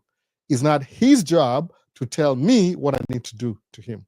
It's my job to determine these are his needs, then I meet needs zake. So kurudi job, because I joined school, business, I understood business more. You can realize, what does he yell at me most of the time? Kuna emails nakuja, mimi ni assistant wake. So if he has a problem, something that anakuwa swamped, he has too much work on his desk, alafu mimi ni assistant wake and I'm not helping, it frustrates him. So anajiuliza hivi, why is my assistant not helping me? Pia maybe ni ile kupia, okay, tuseme kweli kabisa, maybe ni ile his incompetence, and expect his incompetence mimi ni make up for his incompetence. Alafu pia mimi niko incompetent. So angalia, 2 incompetent people inakuwa toxic environment, because his expectations are not met. So ana express frustrations zake kwangu mimi. Muona sasa? Meaning, I will lose my job, they will hire somebody else, will have the same problem until I pata the right person amfanyie job. Sawa? So okay, how do we communicate? Anapata email, he gets too busy anasahau. So what do? Nikamuuliza hivi, what things do I have access to as your assistant? Kanambia all my emails, okay.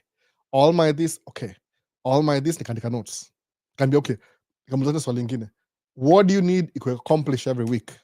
Kaniambia hii nimeanza on Monday, nataka by Friday imekuwa accomplished. So ukiona kama kuna email iliandika email on Monday, ilifaa kuwa replied on Wednesday na umepata Thursday morning, the best thing you can do, reply your email, the email you don't have to sign, copy paste, change some things, reply. Kwa nini? Ndio hiyo process iendelee, ile process iendelee, communication. So the person who's writing the email atajua kama mimi ndio reply your email. Kwa nini? Because when the boss, the big boss, akiuliza swali, yeah, inapata he has something to say. Oh, okay. So tukataka ku streamline vitu. So guess what happened to the yelling? Ili disappear. I realized, wait a minute, I'm still doing stuff. Meaning employee, I'm underpaid. I'm severely underpaid, by the way. Severely. Kwa watu wa ofisi, I was the lowest paid. Sababu watu wengi waliingia job hapo hivyo hiyo place walikuwa na madegree. So walikuwa wameanzia higher. Na mimi niko na college education. So I was the lowest paid employee kwa watu wa ofisi, by the way, at least watu wa ofisi. Everybody sijui. I knew that sababu nilikuwa access na nini. I was the lowest paid, by the way. But I had to prove myself. You can realize one thing in life. Even when you're trying to prove yourself, I merit kuongezwa mshahara. Sometimes you have to create your own path. So nisha figure out how to streamline vitu kazini. I'm doing business school. Okay, job yangu imekuwa comfortable. Kwa nini? Because I had to finish my work at 4 on time on Monday, Wednesday, and Friday because I have classes in the evening 4:30. So when I leave, I make sure everything iko poor. Even my boss was comfortable. Sababu alijua if I go to Albert's office, emails iko hapa, paperwork iko hapa, kila kitu iko hapa. At least according to me. Musema hivyo. Sababu the yelling stopped. I could be wrong. Mimi nasema tu mjinga wa mwisho. So I was doing something to change, to rectify, to remedy the problem. Sawa. Because nili give up na mambo ya F1, sema hiyo mambo ya F1 I will never do it. Let me just keep doing business studies hapa hivi, ni grow. Life yangu path ni ingine. While I'm doing business, while I'm improving my work environment, nika apply green card. I'm telling you the truth. Green card nili apply kama niko kwa ofisi. I was working at multiple hauliers East Africa. Nikajaza hiyo uni. Because we used to ship documents out now watu wa courier services, mapikipiki. Nikajaza form yangu ya green card, nikaweka kwa DHL. Nikatumia ile resources za job kutuma hiyo barua. Guess what happened? Ili come through. No. Ili come through. Hivyo. So I was in the process of doing something. It come through. No. It come through. I gotta finish. Please. Yeah, no, not yet, but I gotta finish. Still have questions. So it can come through. So not even so I was involved, I was doing something, then it can move to the next step. So say nikachini ngojea nasema ati I'm wallowing in my self pity. Nipata hiyo line mahali sikumbuki ni bugani nisoma. Wallowing in self pity. Wallowing. No, in self isikora do hivyo. So what happened ile story ya Niku kama ili interrupt kila kitu kona do, ili interrupt everything. Then I had to start all over. Lakini the ethics ya ku move on ilinisaidia sana kwa sababu ilipatia kusema this all you have to do sometimes, una restart. So come stakes samaje, how do I increase my income? Kwa sababu kumbuka ni kwa job I was one of the lowest paid employee kwa hiyo job. Sababu sikuwa na degree. People had degrees, by the way. Mimi sikuwa na degree in University of Nairobi. So I realized where I was in life. Unasa hivyo. So sema umeapply 3 times, nothing has happened. Maybe the problem is you. No. Si mimi, don't blame anybody else. Angalia what things do I need to fix inipatie momentum. Kitu kaa hiyo. Kama nimeapply green card. Kaambia tafuta job ya cruise ship. Kuna watu wawili mmoja wako cruise ship, by the way. Wanafikiri nimewasahau. Sijawasahau, by the way. Kuna Joseph wa California na kuna Aida. Aida kwanza kwa Kenya saa hii. Sikupata time ya kumpigia simu last week because I was very busy. Ilifaa tuongee na yeye though. Akona maswali. Anza fanya kitu, ingia Middle East while you're thinking about it. Kwa nini? When you're doing something, ina increase momentum, inakupatia encouragement. Sababu hauna time ya kukaa chini and wallow in your self pity, by the way. Oh, mimi serikali. It's true. Sometimes we disagree. Don't get me wrong. The government's job is to take care of its citizens. Period.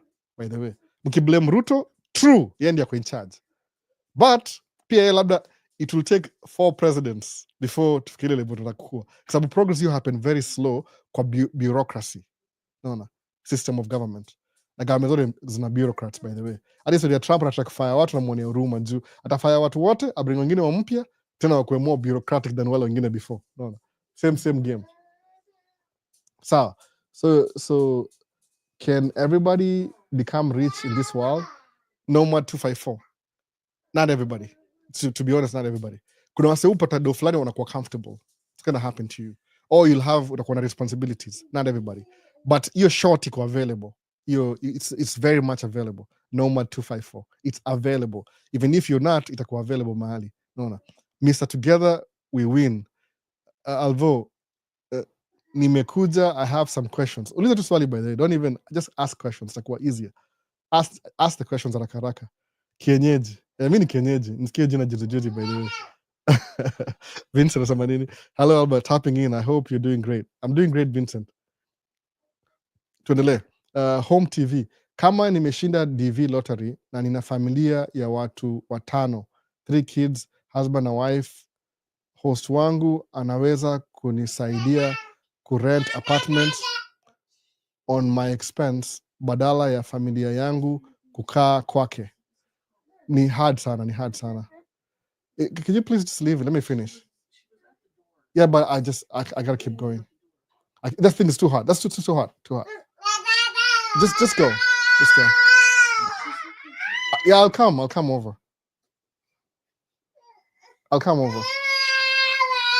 Please. Kama nimeshinda DV. So hiyo storia, it depends na host wako ni nani. It depends. Host wako ni nani. So no, on my I don't think it depends host wako ni nani. Ona hivyo, kwa sababu si kila mtu ati yuko mujua, especially mtu amekam states, just asking na mtu akipata do ajenge nyumba ama ainvest, give financial advice. It depends na wewe, by the way. Naona, it depends na wewe, kwa sababu host yoga very different. Unapata kama kuja kwangu, say for example, kama sasa mimi siwezi kuhost. Before nilikuwa alone, ninge host mtu, but sasa siwezi host mtu. Mbona sasa?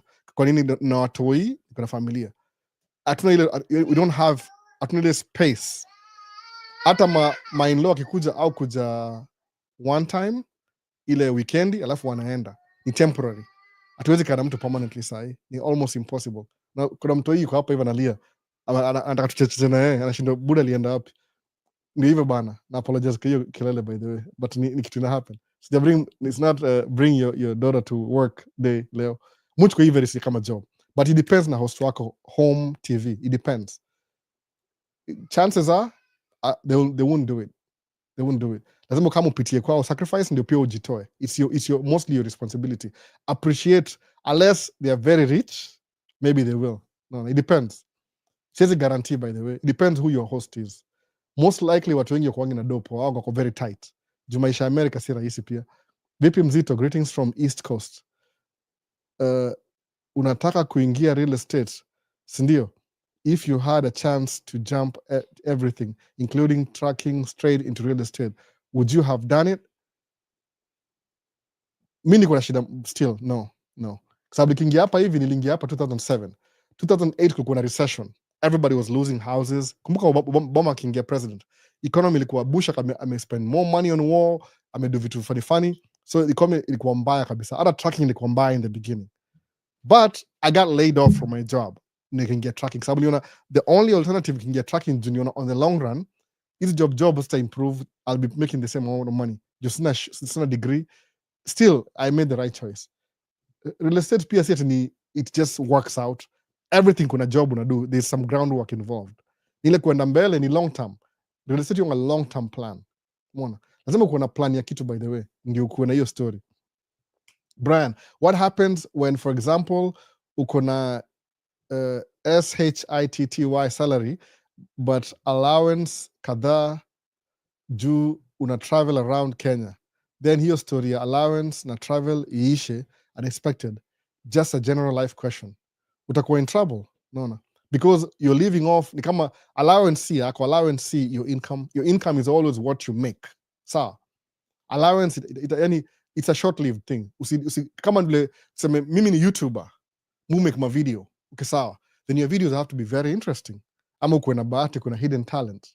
Umeona, kuna watu waga, they don't even need to mtu anaingia YouTube leo kama ule Kabi something, ule anafanya hivi aongei, but what he was doing was so relatable, gain more subscribers, ikampatia status. You need the exception to the rules, which is very minute.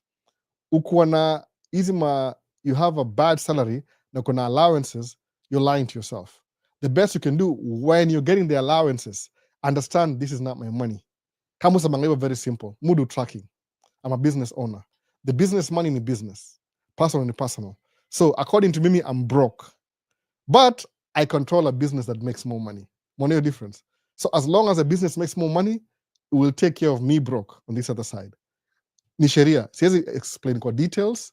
Hii lazima tuonge in private ni explain how that works. Lazima ujilipe kama employee if you're in business. Sabu that what keeps keep gavai akuje investigate sana and you're doing the right thing. You have to do things the way they're supposed to, by the way. America. Usitry kucheat system, they will find you. Mbona unajiexpose? So according to me, Musa, exactly what I just said. Learn the rules, then play by the rules. Alafu investment ni wewe mwenyewe, angalia which side is adjust, alafu ndio ni kuepoa kwenda mbele. Hiyo siwezi kuambia, hiyo ni wewe. But Brian, kama uko na allowance si salary yako, ni allowance. Hiyo ni uongo hiyo. It's what makes your travel life easier. Ikiisha utakuwa in trouble because salary ndio the main thing. Unless allowance yako, if you can, hiyo binadamu ni hard. It's unnatural kuishi within your means. It's very unnatural, by the way. Very. Kama mimi last year nimenunua tu mambo ya camera, one thing, screen. Because ilikuwa too expensive 2 years ago when I wanted to buy, ilikuwa $600. Nikapata moja ilikuwa open box for half price. Hata siku blink linunua immediately. But I was paying my debt. Sijamaliza kulipa debt ya last year, by the way. We're trying to balance the books pia, in the business side of things. But personal, as long as the business makes money, it takes care of me. Sawa, that's what I look for. Mi mwenyewe si mdosi. Hata gari yangu ile video jana, hiyo video ilikuwa last week, by the way. Last week on Monday ama nilipost. I was supposed to post it, nikachelewa kuedit kwa sababu mingi sana. But anyway, nilipost eventually. Edwin Sifuna alini criticize kidogo, akasema sawa, I'll make you a video quick. But ni hivi, gari yangu ile gari mu drive ni ya kampuni pia. Nililearn kwa msee, by the way. Just do that. Let the company buy, alafu iko company expense. So ikuji kwangu. So mimi na focus na dishi na rent. That's it. Learn the rules, play by the rules. Unakuwa na high chances of not failing. Unless something happens, a industry haribike, then tuangalie alternative. Nothing is permanent, by the way. Everything you're going to come to, you push it as much as you can. Mmoja wangu nina skill ya truck driving. Kilemewa hapa States na ingia Canada ni drive truck kama dere. Alafu I'll walk my way back. Life inanga hivyo juu chini juu chini. It will never be the same all the time. So kilose income maze mse, angalianga what do you make as a salary. Kama si enough, hiyo allowance yako, anza kuinvest kwa kitu kingine na kwa more realistic income generating asset. Just jaishi Kenya mara moja, I don't even know what's the right thing to do. Siwezi kudanganya kwa sababu najua hiyo better than mimi. Umeona? That's what I would say. Allowance si do yako, ni allowance. Albo, can Africa ever unite according to you? Haiwezi kusabia colonialism. Colonialism.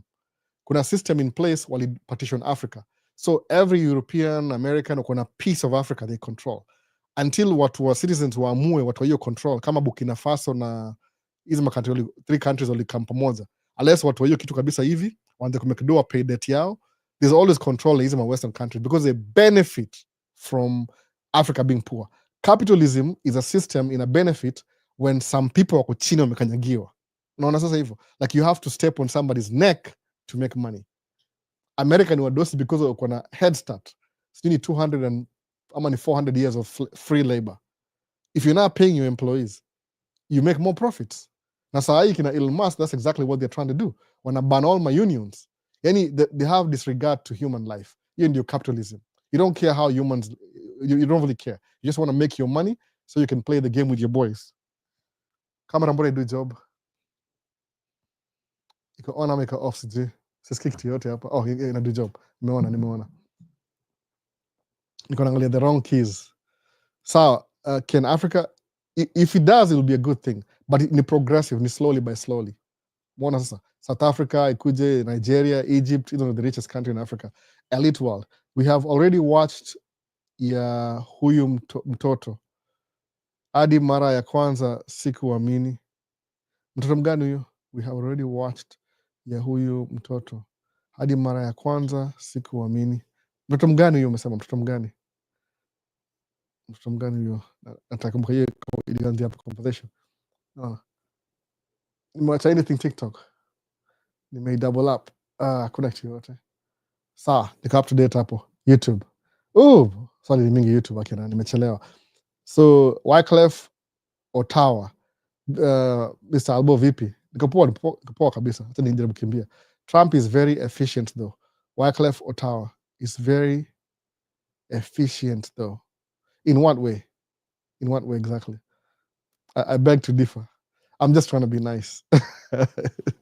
Niko neutral, can't understand. I'm very neutral. If you want to hear my deep nipigie simu nakwambia. I'm very neutral. No. Like the live stream guys. Vincent anasema like video bana YouTube. Ivan in motion. Mambo Albo, niko UAE na nadai kukuja huko but sitaki the care job or morgue job because that's the easiest way to get independent huko.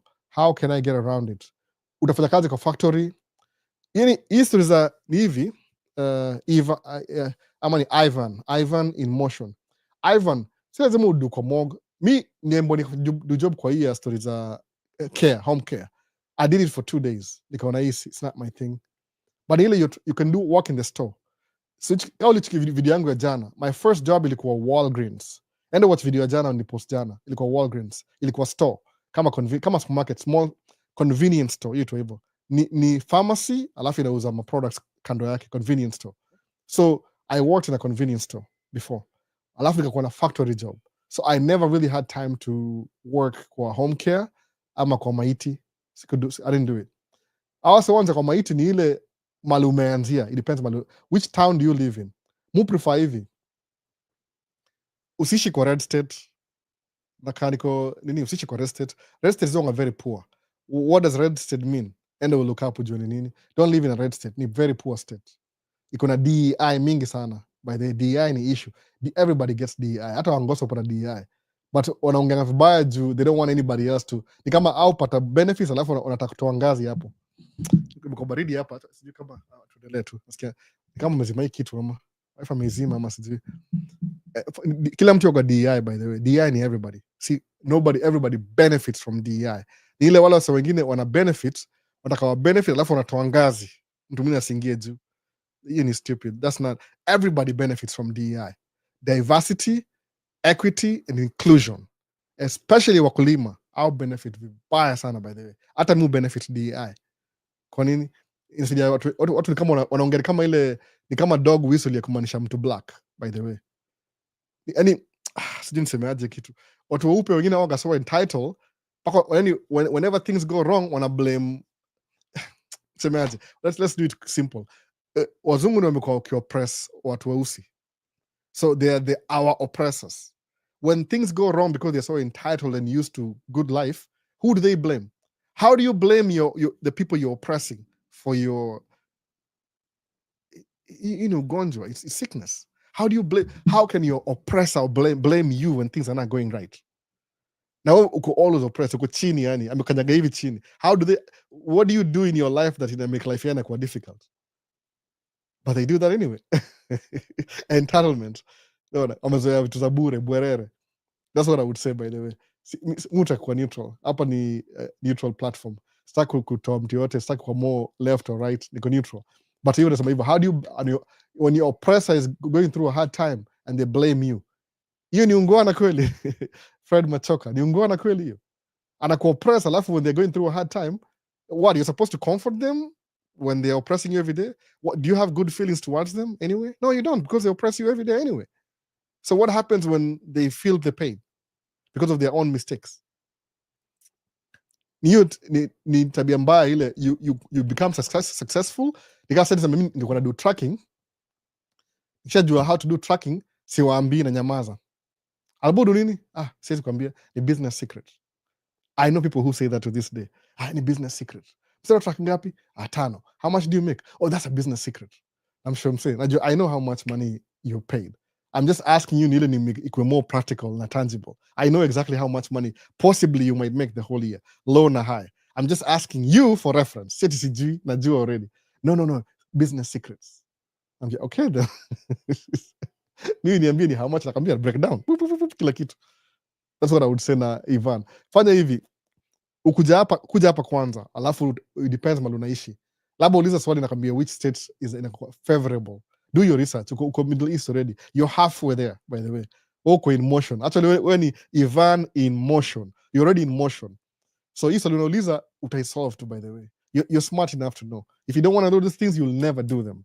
But make sure unaishi kwa state ama town ama city mali kuna more opportunities. Ukienda place that's the only industry, you'll have to do it mpaka evolve out of that. Choice yako ndio hivyo. Si watu wachaguange, by the way. It seems Elon Musk ndio kusema saa hizi kwa gava ya states somewhat kwa executive ni yeye kusema executive wasa nagopanga hawa wako na do jua ndio wao walipa anyway. That's why. Greetings everybody.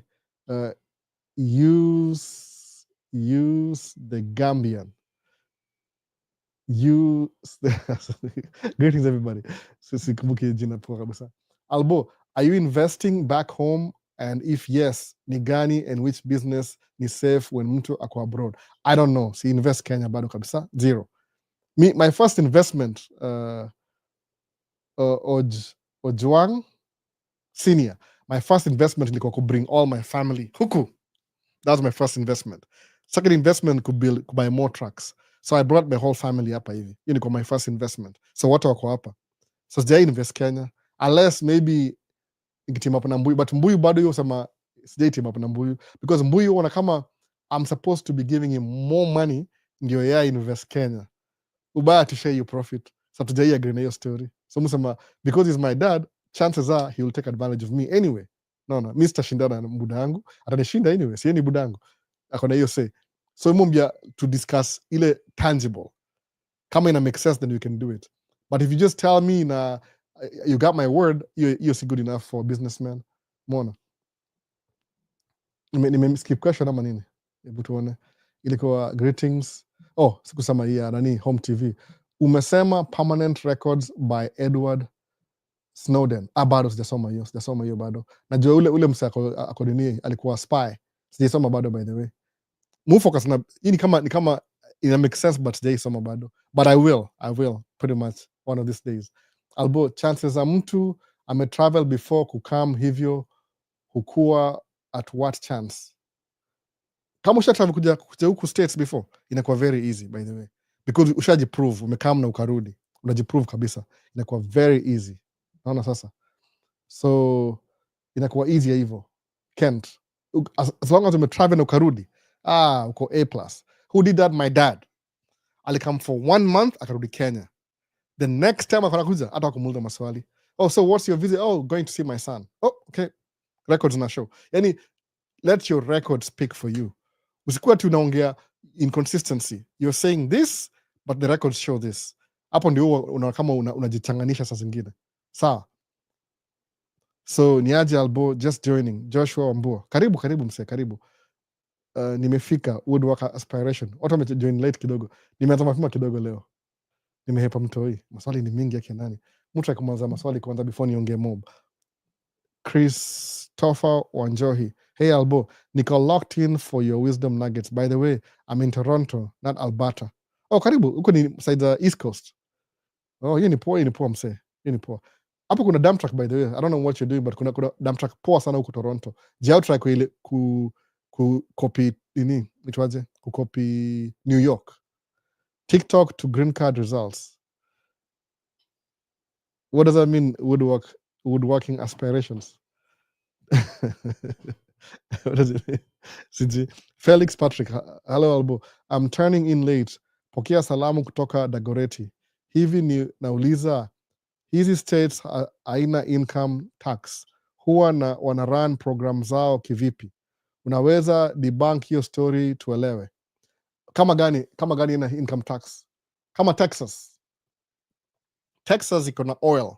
Yani the state has resources. There's things they sell that make them more money, so they don't really have to. Yani kama iko na oil Texas. So Texas is kama Saudi Arabia in a way, because they have oil in the state. They sell oil. That makes them very rich. Kwa nini? Wako na oil. But difference ni nini? Awananga state tax, but property tax yao ni 2%. Mbona sasa? They'll still get money from you either way. Doesn't matter.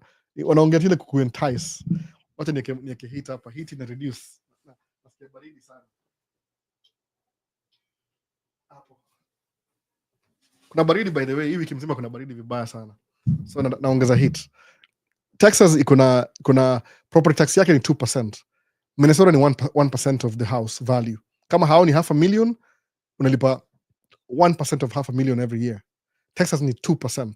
So is it really tax free? They get you from the other side. Aya, plus kama Wyoming haina state tax. Iko na federal tax though, haina state tax. Kwa nini? Hakuna wase wengi huko. So they have to make something ikuwe more enticing to attract people to move over there. But still utakupata mahali. Unaona? Utakupata tu.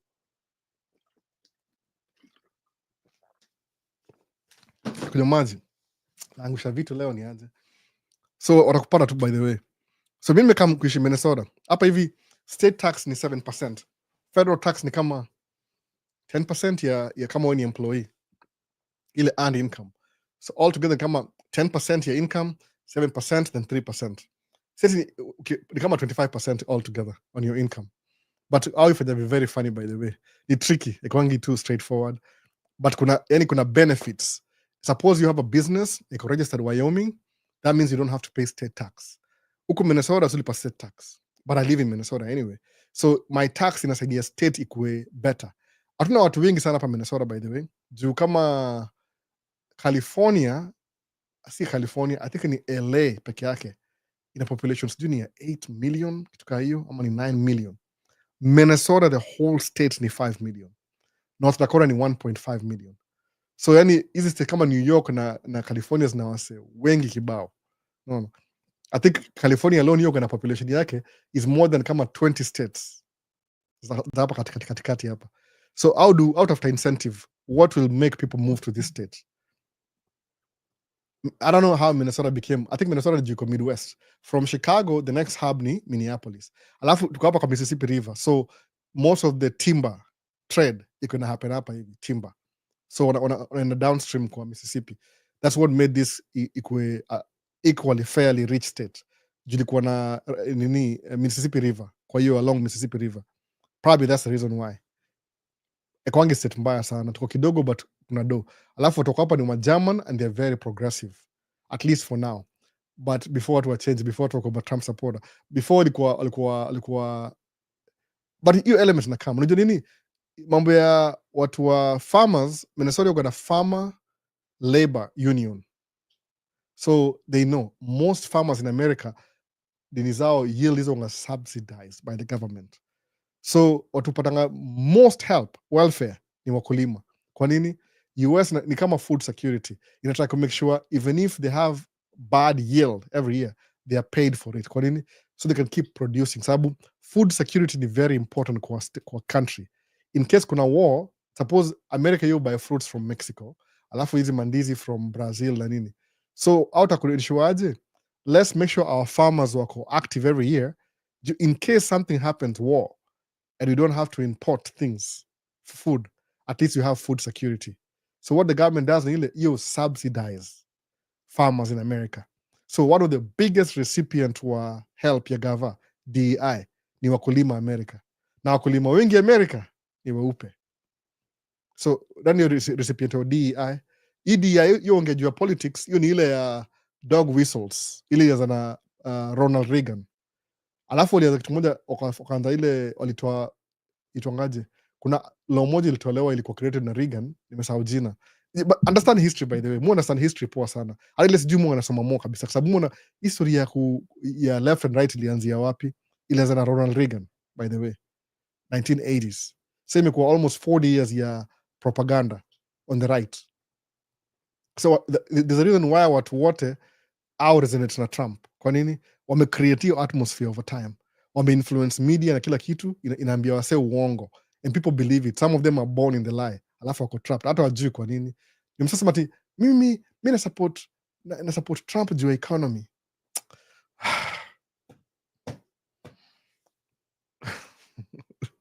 Na support Trump juu ya economy.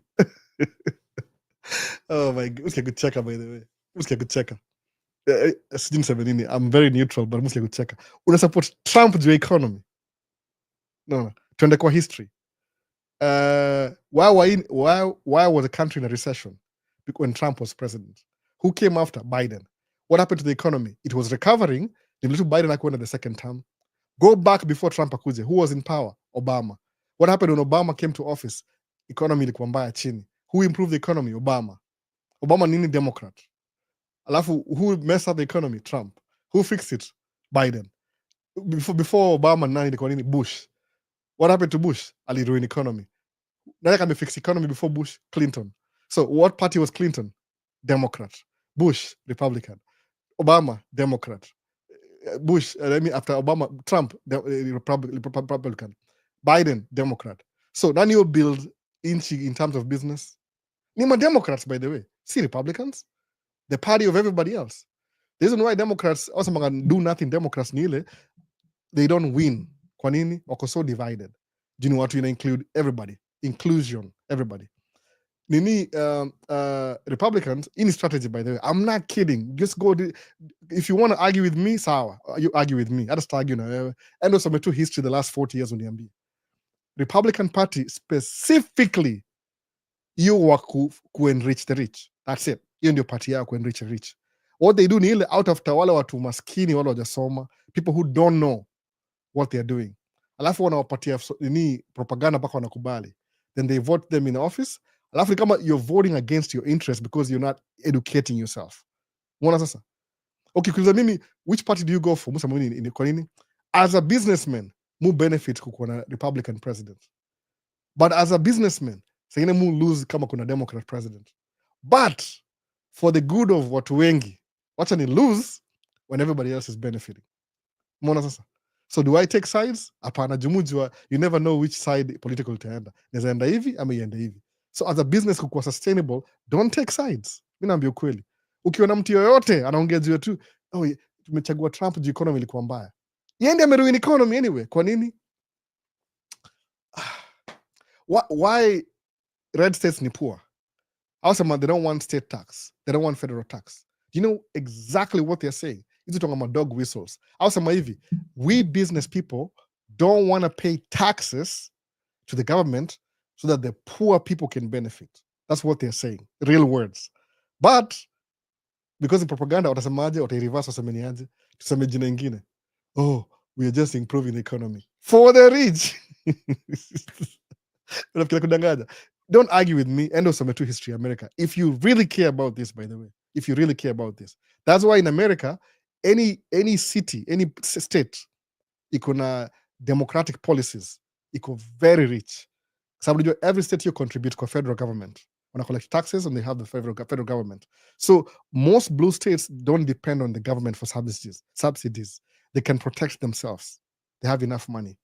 Most red states, output help just to run their government.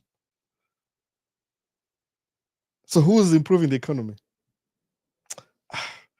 And it's right there. You can take sides and whatever. Just study history. Sababu history, unfortunately, tends to repeat itself over and over again. Unaona? Tuendelee, tuache na story mob ya politics. Sema album, question. I'm late, pokea salamu Dagoreti. Sawa, tuendelee. Hivyo tu, clean kabisa. Mwishi kwa blue state. There's things go available in Minnesota, au zipata Wisconsin. At least Wisconsin ina mira kidogo, but kuna wase wengi wa kulima. Inamaanisha watu wengi wako against education, or to ban the Ministry of Education, the Department of Education. Why do they want to do that? Sababu when people learn, wanajua hizi vitu. What's the meaning of being woke? Woke, kuna dog whistles ya woke na kuna actual reason ya woke. Kama umekuwa kilala the last 40 years, alafu uamke, what does that mean? What am I doing right now? Nataka kuamsha ama vipi?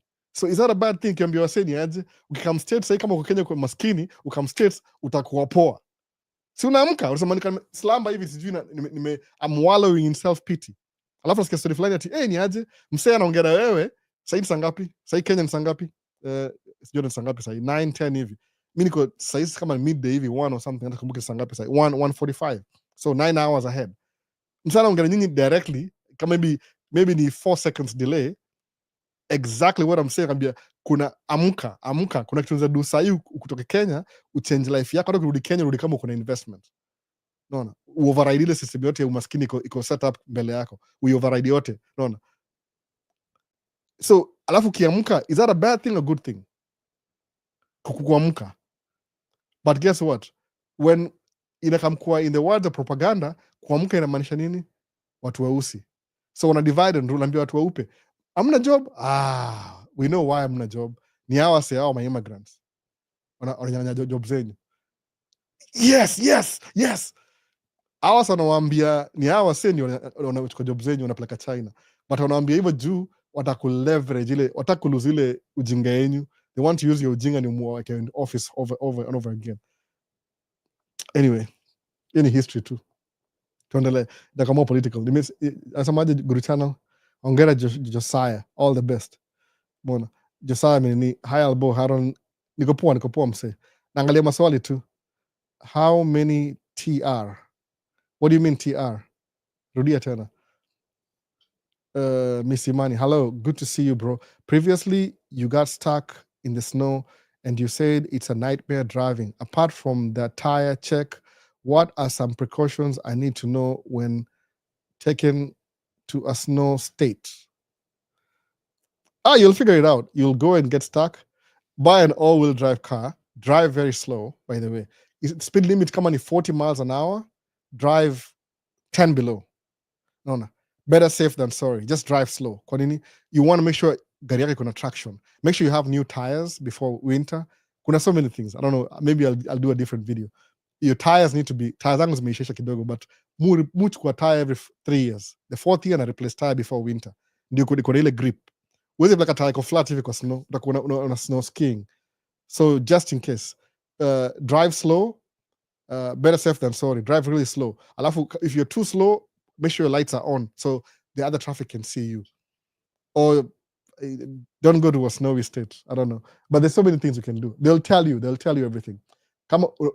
Make sure you have an extra blanket, your winter, more than an extra jacket. It was very helpful last week when my truck tipped over. Because the truck was off, I didn't have any heat. Niko na jacket ile imevaa na ingine ya pili. So I stayed out the whole day. Niko na jacket mbili. I always have an extra jacket kwa gari yangu zote, by the way. All my cars. Kuna extra.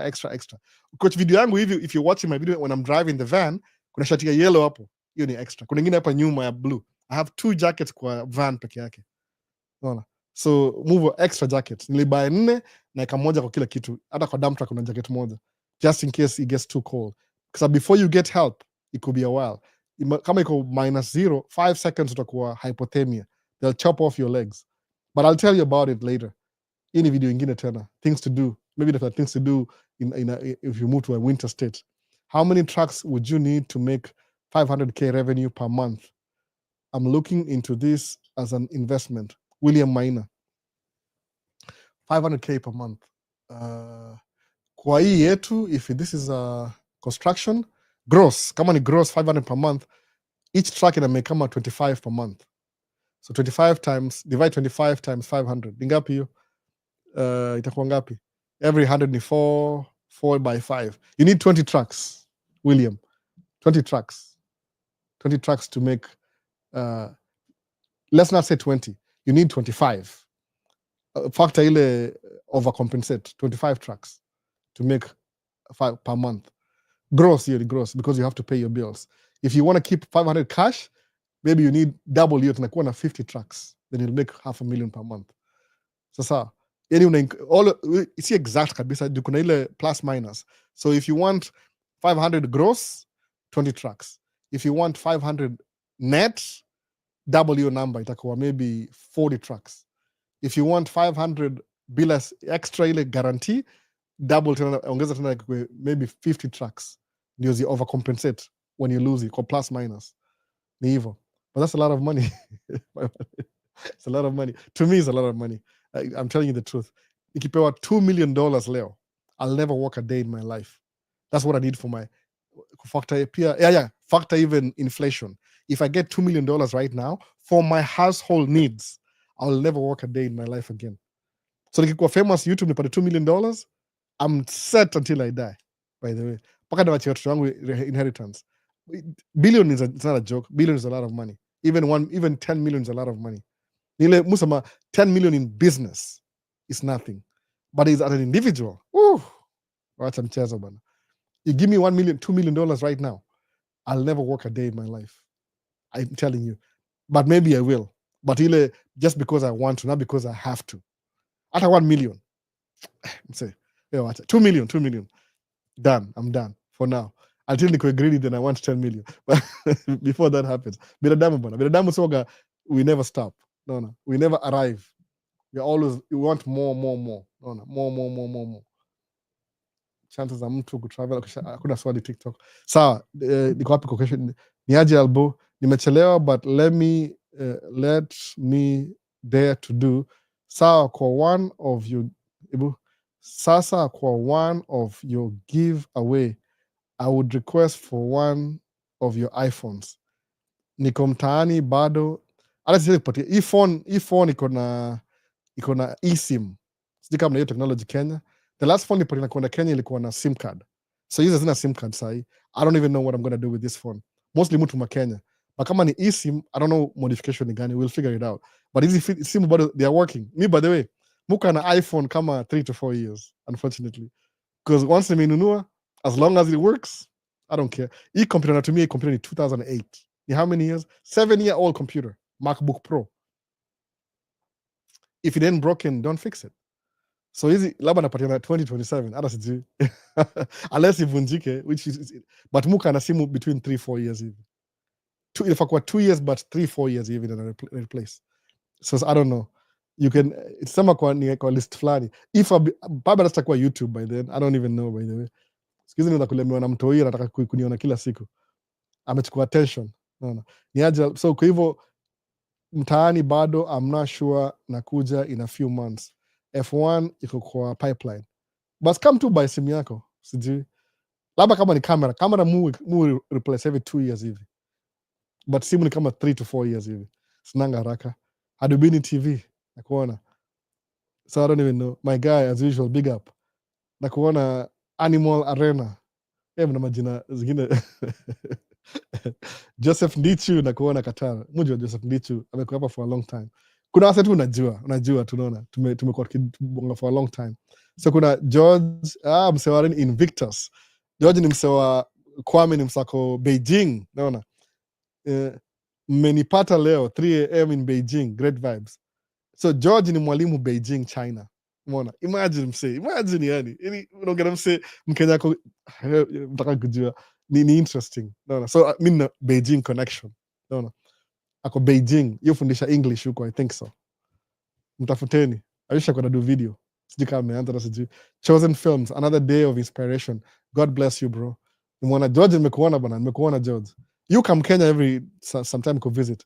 Michael Ochieng, VP Albo. Huyu Maisha States Princess amekuja ku check out the rodents.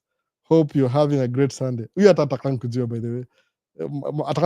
Huyu mtu mdogo. What happened ile jana ni bring up a basement. Sema, so we have more room downstairs. So amegundua, alifunga mlango peke yake akataka kushuka hivi chini, ndio madhaka kama kumchukua. Na madhaka hiyo takatuni kaena yeye ataka kujua. Namshauri mimi na do live bana. Hiki kitu ni muhimu bana kwa wase. Niliambia wife, imagine ako anaelewa by the way. Why do you always do the live? Nikamwambia listen. Kuna one time niko Kenya pia mimi. Kama ningekuwa na mtu wa States anaongea na mimi engaging hivi na muuliza maswali na nijibu, that would have been the best day of my life by the way. Sijui, you guys tell me. When I show up by the way. Mimi najua, I know, probably not all of you, but utaniambia. Kama ningekuwa Kenya sahi and I have ambitions and there's somebody who lives in America, tuna communicate na hivi. It's a big deal to me by the way. It's a big deal. That's why Musa Mamu respect it live. Tunasijua kuna wase wanauliza maswali first hand. Si mnaniona face, mnaniona? Huyu ni mimi angalia. 1 finger, 2 fingers, 3 fingers. Niko hapa by the way nimekaa. This is live. Kuna delay maybe a few seconds. Angalia, delay ndio hii. Angalia, kuna delay. 1 finger, 2 fingers, 3 fingers. Niko hapa by the way nimekaa. This is live. Kuna delay maybe a few seconds. Angalia, delay ndio hii. Angalia, kuna delay. Mwona sasa, few seconds delay kwa live. But you can ask me questions, alafu pate answer immediately. You can see me, tumekaa tuna interact. Mimi Kenya, niko Kenya naongea na msako States. Big deal. Mwana vile nimesikia poa nikiona George Kwame yako Beijing. Mimi nasikia poa. Beijing is one place nataka kuenda siku moja. The fact that naongea na yeye, I feel like I'm there. I know the feeling. Nikiongea na nyinyi labda mjui. Na feel kama niko Kenya by the way. Niambia Vini make videos. Vitu video zake ni za gari na nini. but yani I wish I could tell him what I want to, but I'm only one audience. As nimekia video mimi, wacha make video inakava kila mtu. Guru visuals, naona.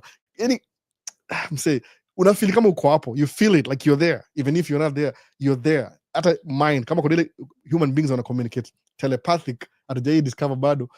That's how important this life is. Kwangu mimi, naongea na wasa wako China, wako East Coast, wako Toronto, wako wapi, yani ina make difference. It's important to me, by the way. Other when I don't feel like, I still show up and do it.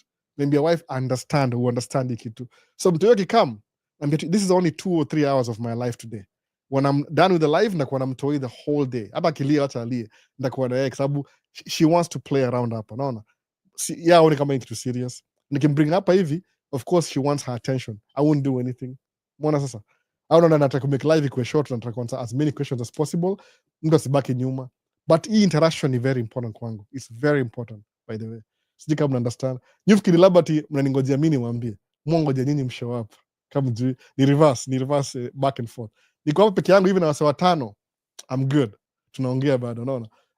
I'm good. Sinanga hata time ya manamba, by the way, kwa sababu numbers pia inaharibu inakuwa if I had maybe 100,000 subscribers, singekuwa able kusoma all the questions. Zilikuwa too many. Umeona? Zilikuwa too many questions. Nishaona live za wase. Like you have to get their attention, lazima watumie super chat. Ndio waongee na wewe, waone. I know that feeling. Kama una 1 million, you won't talk to everybody. Hiyo inakuwa ni kama superficial relationship. Lakini watu kama 60 sahi, TikTok kama 12, perfect crowd. Perfect, by the way. Sababu wasa come in and out. Naona. Angalia swali. Hata mimi nasikia poa ukitokea info. That's it. Naongea msako msee au juangi difference yani. Yani ile feeling ile. Kama vile msaliambia ile nilimekia video last week tunani Edwin Sifuna. Alisema I don't want to see, akasema please you're helping me. Niambie feedback. Kwa nini? I can show you. Inde bahati mbaya ni kwa wife alinipigia simu siku maliza hiyo video. Like have breakfast, wife akanipigia simu. So the next video after that, I was driving home in a rush. Niko na play ngoma. Nika record pia lakini sikuongea. So I have to modify that video. Nikaona maybe siwezi post hiyo. Juu akona appointment 10 o'clock. So hivi nikam home nikanamtoia ende kwa appointment. So saidia na hivyo, by the way. I don't mind. Kama ni funny, by the way. When I'm working the whole day, Monday through Friday, niko busy. You figure out how to do it by yourself. But nikiki happen kukuwa hao hivi, inakuwa sana ndio shughuli yangu tena. I don't get it. Anyway, na get your point. Kwangu yoga very important. When people show up, mnaongea maswali, I like that. Na feel kama mimi ni human, by the way. I feel like a human being. Sijui nyinyi ni aje, but personally I feel that way. No. That's why ni muhimu sangu, live ni muhimu. That's why we invest all the cameras, all the audio, na make sure ikona ndio yani siwezi ka the other side I'm almost done. Ndakuwa na interactions though. Ile ndakuwa maybe randomly interaction. Ndakuwa na announce maybe one day before after ndakuwa interactions ya live baadaye. But ile kuna ma restrictions kidogo, by the way. My kid is still very young. Akikuwa 4-year-old hivi. Back to tulianza Maisha States ile last year before mtu azaliwe. Ndakuwa na more time. So chosen film, what's up? Go to visuals. Mnajuana, hiyo ni poa na connection hapa hivi. Also mangaji mambo connection ni nini?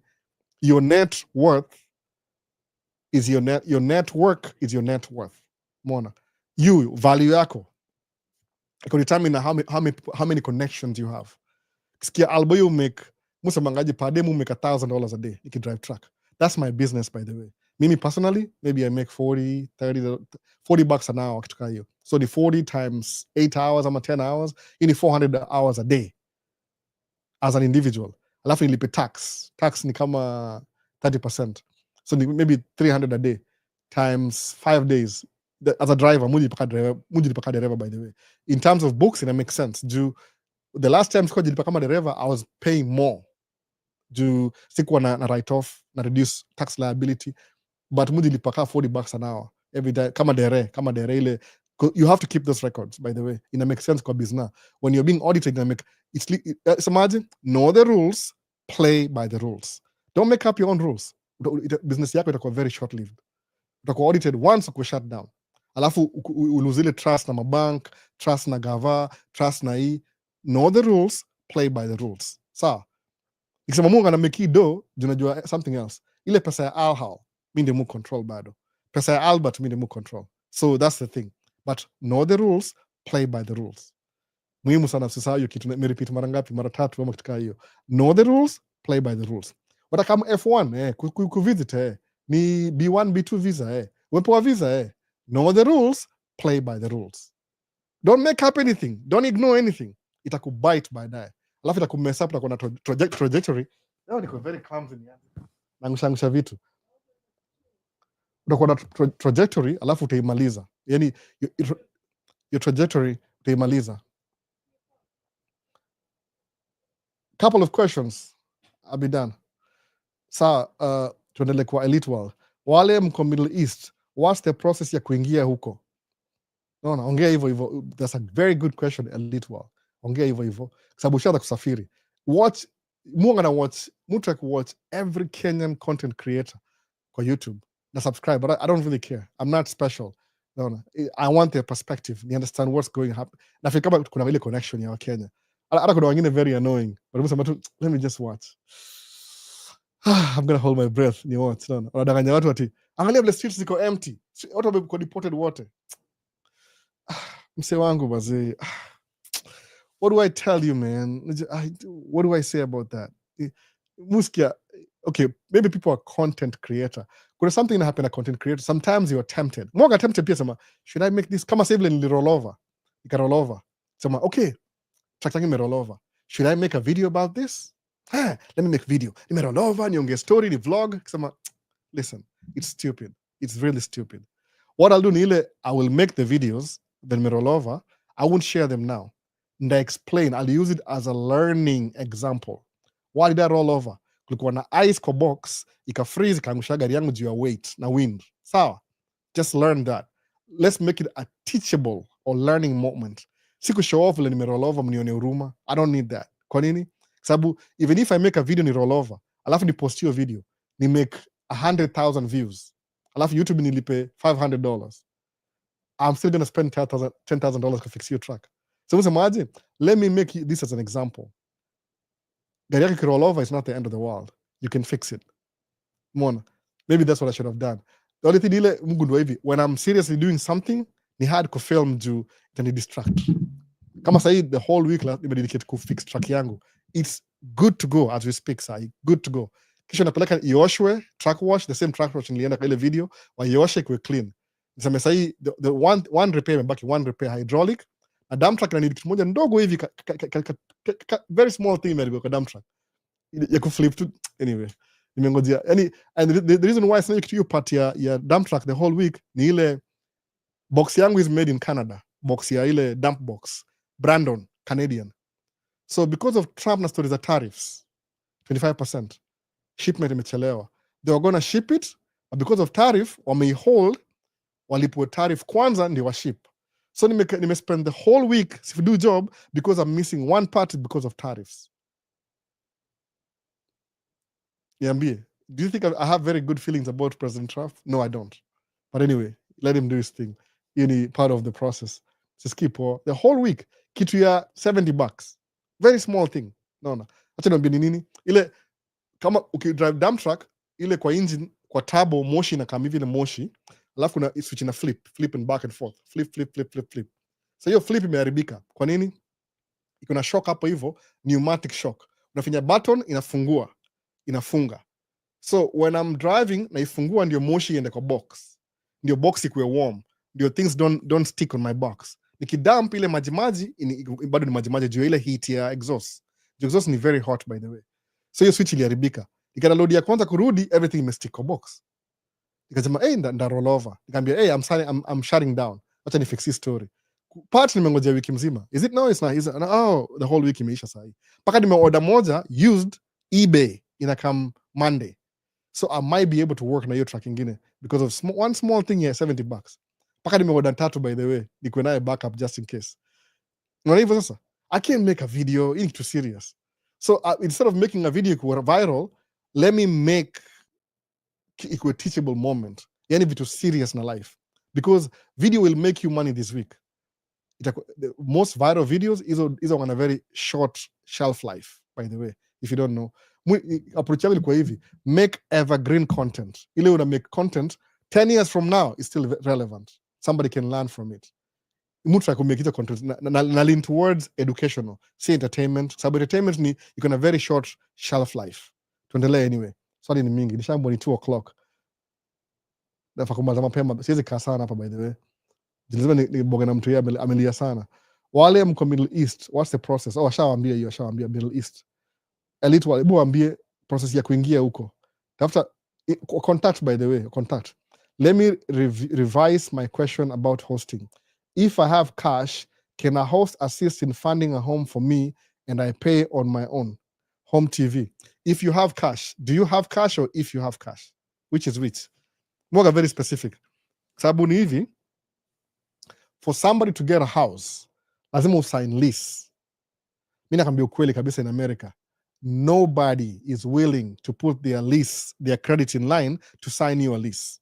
Sababu wewe utakuwa na responsibility, is like you're giving them your responsibility. The best you can do if you have money, kuja kwa host wako, wacha kupeleke huko, you take the risk wewe mwenyewe. Because you don't have credit kwa mgeni, you will have to put some down payment here 3 months in advance. Do that, then get your own place. Itakuwa poa hivyo. Alafu umake sure close na yeye akufundishe how life goes, because everybody needs orientation. Hii requirement ya green card wasemangaje, do you have a host, ni very important. Kwa nini?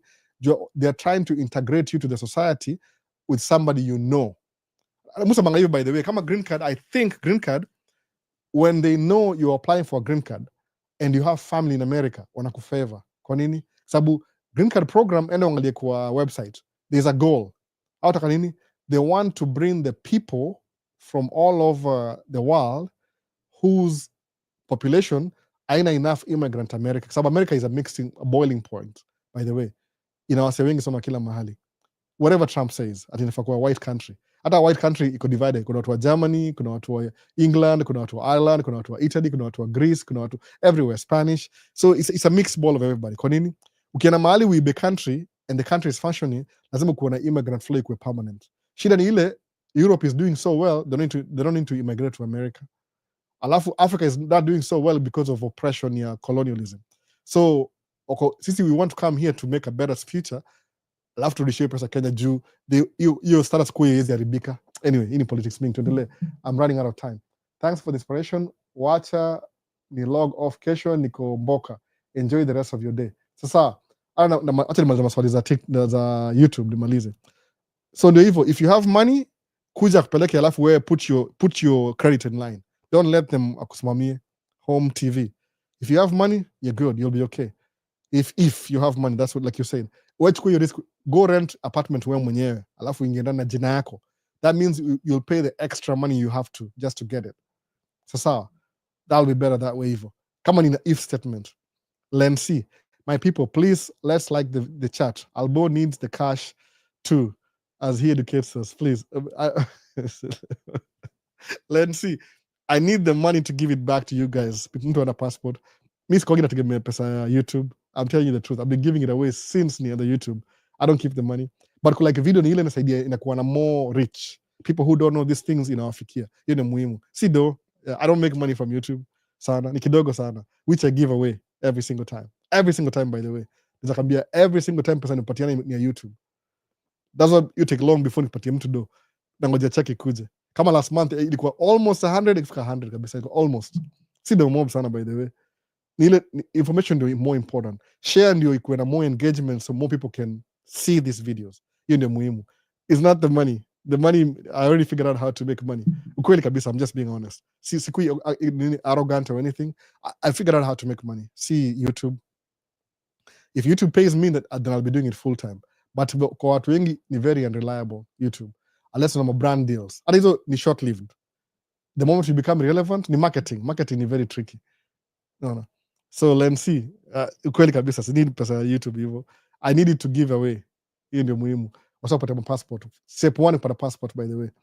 But I appreciate your concern na effort. Pia wewe share kwa wase. Naona. Ambia wase explain. So Macho Zukumunda, hello Albo, leo nimechelewa kiasi. Napenda kujua mtu anaweza kudrive dump truck kama vile Paul, new driver. How much ana make na anaweza chukua muda gani kununua hiyo new dump truck? Kununua new dump truck is not very easy. That's why sema kuna game plan fulani. Make sure kuna relationship na bank yako. Fungua account, yani let your money go through that bank, ongea nao, uliza, yani maybe they'll give you 50,000 loan leo. Chukua. pay it back. Omba 100, chukua, pay it back. Omba 150, chukua, pay it back. Omba 200, chukua, pay it back. Build a relationship with your bank. Watch out, build trust. Business, the core aspect of your business, the relationships, by the way. Sijui kwambia there's other differences, lakini kwa hii mambo ya construction ni relationship. Kama mimi the whole Albert, when are you going to be ready to work? Nikaambia kusema kweli kabisa, I'm not lying to you. I know you need me to work. I can't work this week. Hii truck inanisumbua kichwa. Let me fix it. At least I'm losing 1 week, but I'll be available next week. Nimework hard. I've spent money, a lot of money. Lakini next week, I still don't want to drive when it's too cold. Inanisumbua kama ile trauma ile. Nikiona baridi sema, I don't want to have the same feeling, deja vu. But it build a relationship with your bank enough that if you tell them you want to buy a dump truck, they will finance you. So that's what I'm saying. They will finance you a brand new truck. Alafu utaanzia hapo. Alafu the other things, unanipigia simu 2, 3, 4, tuongeongee, you figure it out. So mimi, if you ask me what I want Paul to do, I want Paul to buy his own truck this year, 2025. But maybe he's not ready. So siwezi mwarakisha. Everybody goes with his own pace. Naelewa. When he's comfortable enough. People have their own timing. Mi nazamwambia Paul, nunua truck saa hii. Saa hii. Saa hii. Kwa nini? Namfundisha hizo vitu haraka haraka. Ajui, nampatia ile kama motivation. Unaona? Swali zimejaa kianani, hata nitakimbia. So ndio hivyo, build a relationship with the bank. Sawa. Tuko ndani, Dakas, Daine, Ime, big up. Mzee mzima. Thika, tuko lockdown. Carrington, nakuona kabisa, nakuona. Lazima nisome kila kitu kiandika hapa hivi. Kwanza nafanya kichukui iko title ya live. Hii ndio kwa description section ya Carlton Ariga. Ndio hapo kwa description bana. Iko ndio theme ya nani ya live man cave. Number 254. Al, I have a blessed day. Thank you for your insight and time. Yep, watu wameanza kulala by the way. That's what I was thinking about that too. The majority Buddha niaje, si uko busy. Mwaga busy all the time. Inasaidia kwa sikoge na stress sana. Move at very high level, inakuwa very busy mpaka stress ni ngumu stick. Ni trick hivi. Nini payable report. Okay, sasa after show ina call you nikuwa na swali majority na dai help nazo. Niandikie text. After this niko very busy. After this very busy. Sieni kwa track just do job but niko kuna vitu za hao lazima ni do. Nichukue mtoi tukaa na yeye wifi enda kudu groceries vitu kaa hizo, ndakuwa very busy. Siwezi bonga na wewe sasa, ndakuwa sitakuwa na nini, labda kesho hivi, kesho jubana naenda kuosha gari, maybe nakuwa na time kidogo kesho. So how do you build Bob? Meficha sura sijui nani, Billy Bob. Chosen film, doing well, thanks Guru. Okay, sasa hiyo ni swali zao. Live from Siakamau, Daniel Muli. Nakuona Daniel Muli. Daniel Muli amekuwa hapa for a long time. Namkumbuka Daniel Muli. Msewa F1 ama ilikuwa visiting visa. Dennis Solitei. Which are the warm states in terms of weather? Florida, Texas, Arizona, California, South part, the warm states. Hizi zingine kuna, alafu inakuwa cold as you go up. So Florida, South Florida, maybe Alabama, but Alabama is a poorest state. Utakwenda ubaguzi, unaona. But Florida, Texas, anything south, karibu na the Gulf of America, Mexico, America, I don't know, whatever. I don't know which is the official name. Sikuwa joti executive order na change jina ya Gulf of America, but anything south itakuwa slightly warmer than north. Minnesota is the coldest, by the way. Coldest, sijui kwa nini. Path ya baridi inapitia Minnesota kwanza. Ni funny, Wisconsin iko right next to us, but iko warmer than Minnesota. So I don't even know. Ile maybe path ya wind ina flow. Inapitia Minnesota kwanza. Ile ya Canada. But warm states ni south. Florida, Texas, Arizona, California. Hizo tatu kwa guarantee. Hautaiona snow. Maybe once every 10 years. Maybe. Weather kichizi. Those are the warm states. Well, ni Albo. Derek Jenga samanini. Guru Visuals, Chosen Film, nice to hear from you. Onaongea stori zao, hata niskipiza, maswali ni mingi. Haron, it's true Albo. Sijui kwa nini. I wish ningepata hii question immediately. Justice, hi Albo. How would you invest that 2 million to ensure you don't work again. Just what kujua, like a 1 million kwa shares. This is exactly what I'm gonna do. Definitely, nachukua 1 million yako kwa ile high yield savings account ina make 4% hapa, alafu hiyo 1 million moja ndaka ile 4% ya, I mean, amekata 7% investment, stay touch kabisa. Alafu milioni nyingine ndanua S&P 500 ma stocks, alafu 500 nanunua naye real estate. Maybe I'll pay off one house, ni pay off completely ile mali tunaishi, then I'll keep driving truck. So because my house is paid off, niko na hiyo 7% ya 1 million nyingine, all the truck money itakuwa tu ya investment. I'll be having so much fun. I won't stop working, I'll still work. I lied about that, but now itakuwa nime-eliminate my expenses, kwa sababu ile interest ya 1 million it will pay for my expenses, alafu how itakuwa paid off, alafu hiyo my shares zina grow pole pole. 10 years from now maybe nitakuwa na 10 million. Mbona sasa? Those are the kind of things I will do. It's already in my mind. Kuna plan already by the justice. Nimekwambia tu ile in brief, ile just to be fly by. Ndio hiyo basi. No. That's exactly what I'm going to do. I'll invest, which means it's not really 2 million. It could be 10 million 10 years from now. But I don't have to work because I need to work. I'll work because I want to. Hiyo ndio difference sasa. I have time. I pick and choose. Like when I construction naingia May, September nimeshut down. 6 months only. No, 6 months only. Yes, it's true. The interaction is very beneficial to us back home and inspires us to come there and change the narrative back home. She may not understand. She's never been in such a situation. That's true. Na yeye mwenyewe ni maskini, by the way. Ni maskini sana, lakini ni vile tu nchi yao, kama uko nchi yenyu na uko America, auonangi umaskini mpaka utoke nje, auioni. Unaona? Wife hata ana investment, hata yoyote kabisa. Anakaa tu na mimi, naambia, you think I'm your investment? Aujui. So aga very replaceable. To the left, ajuangi hiyo. Anaweza ni replace kesho.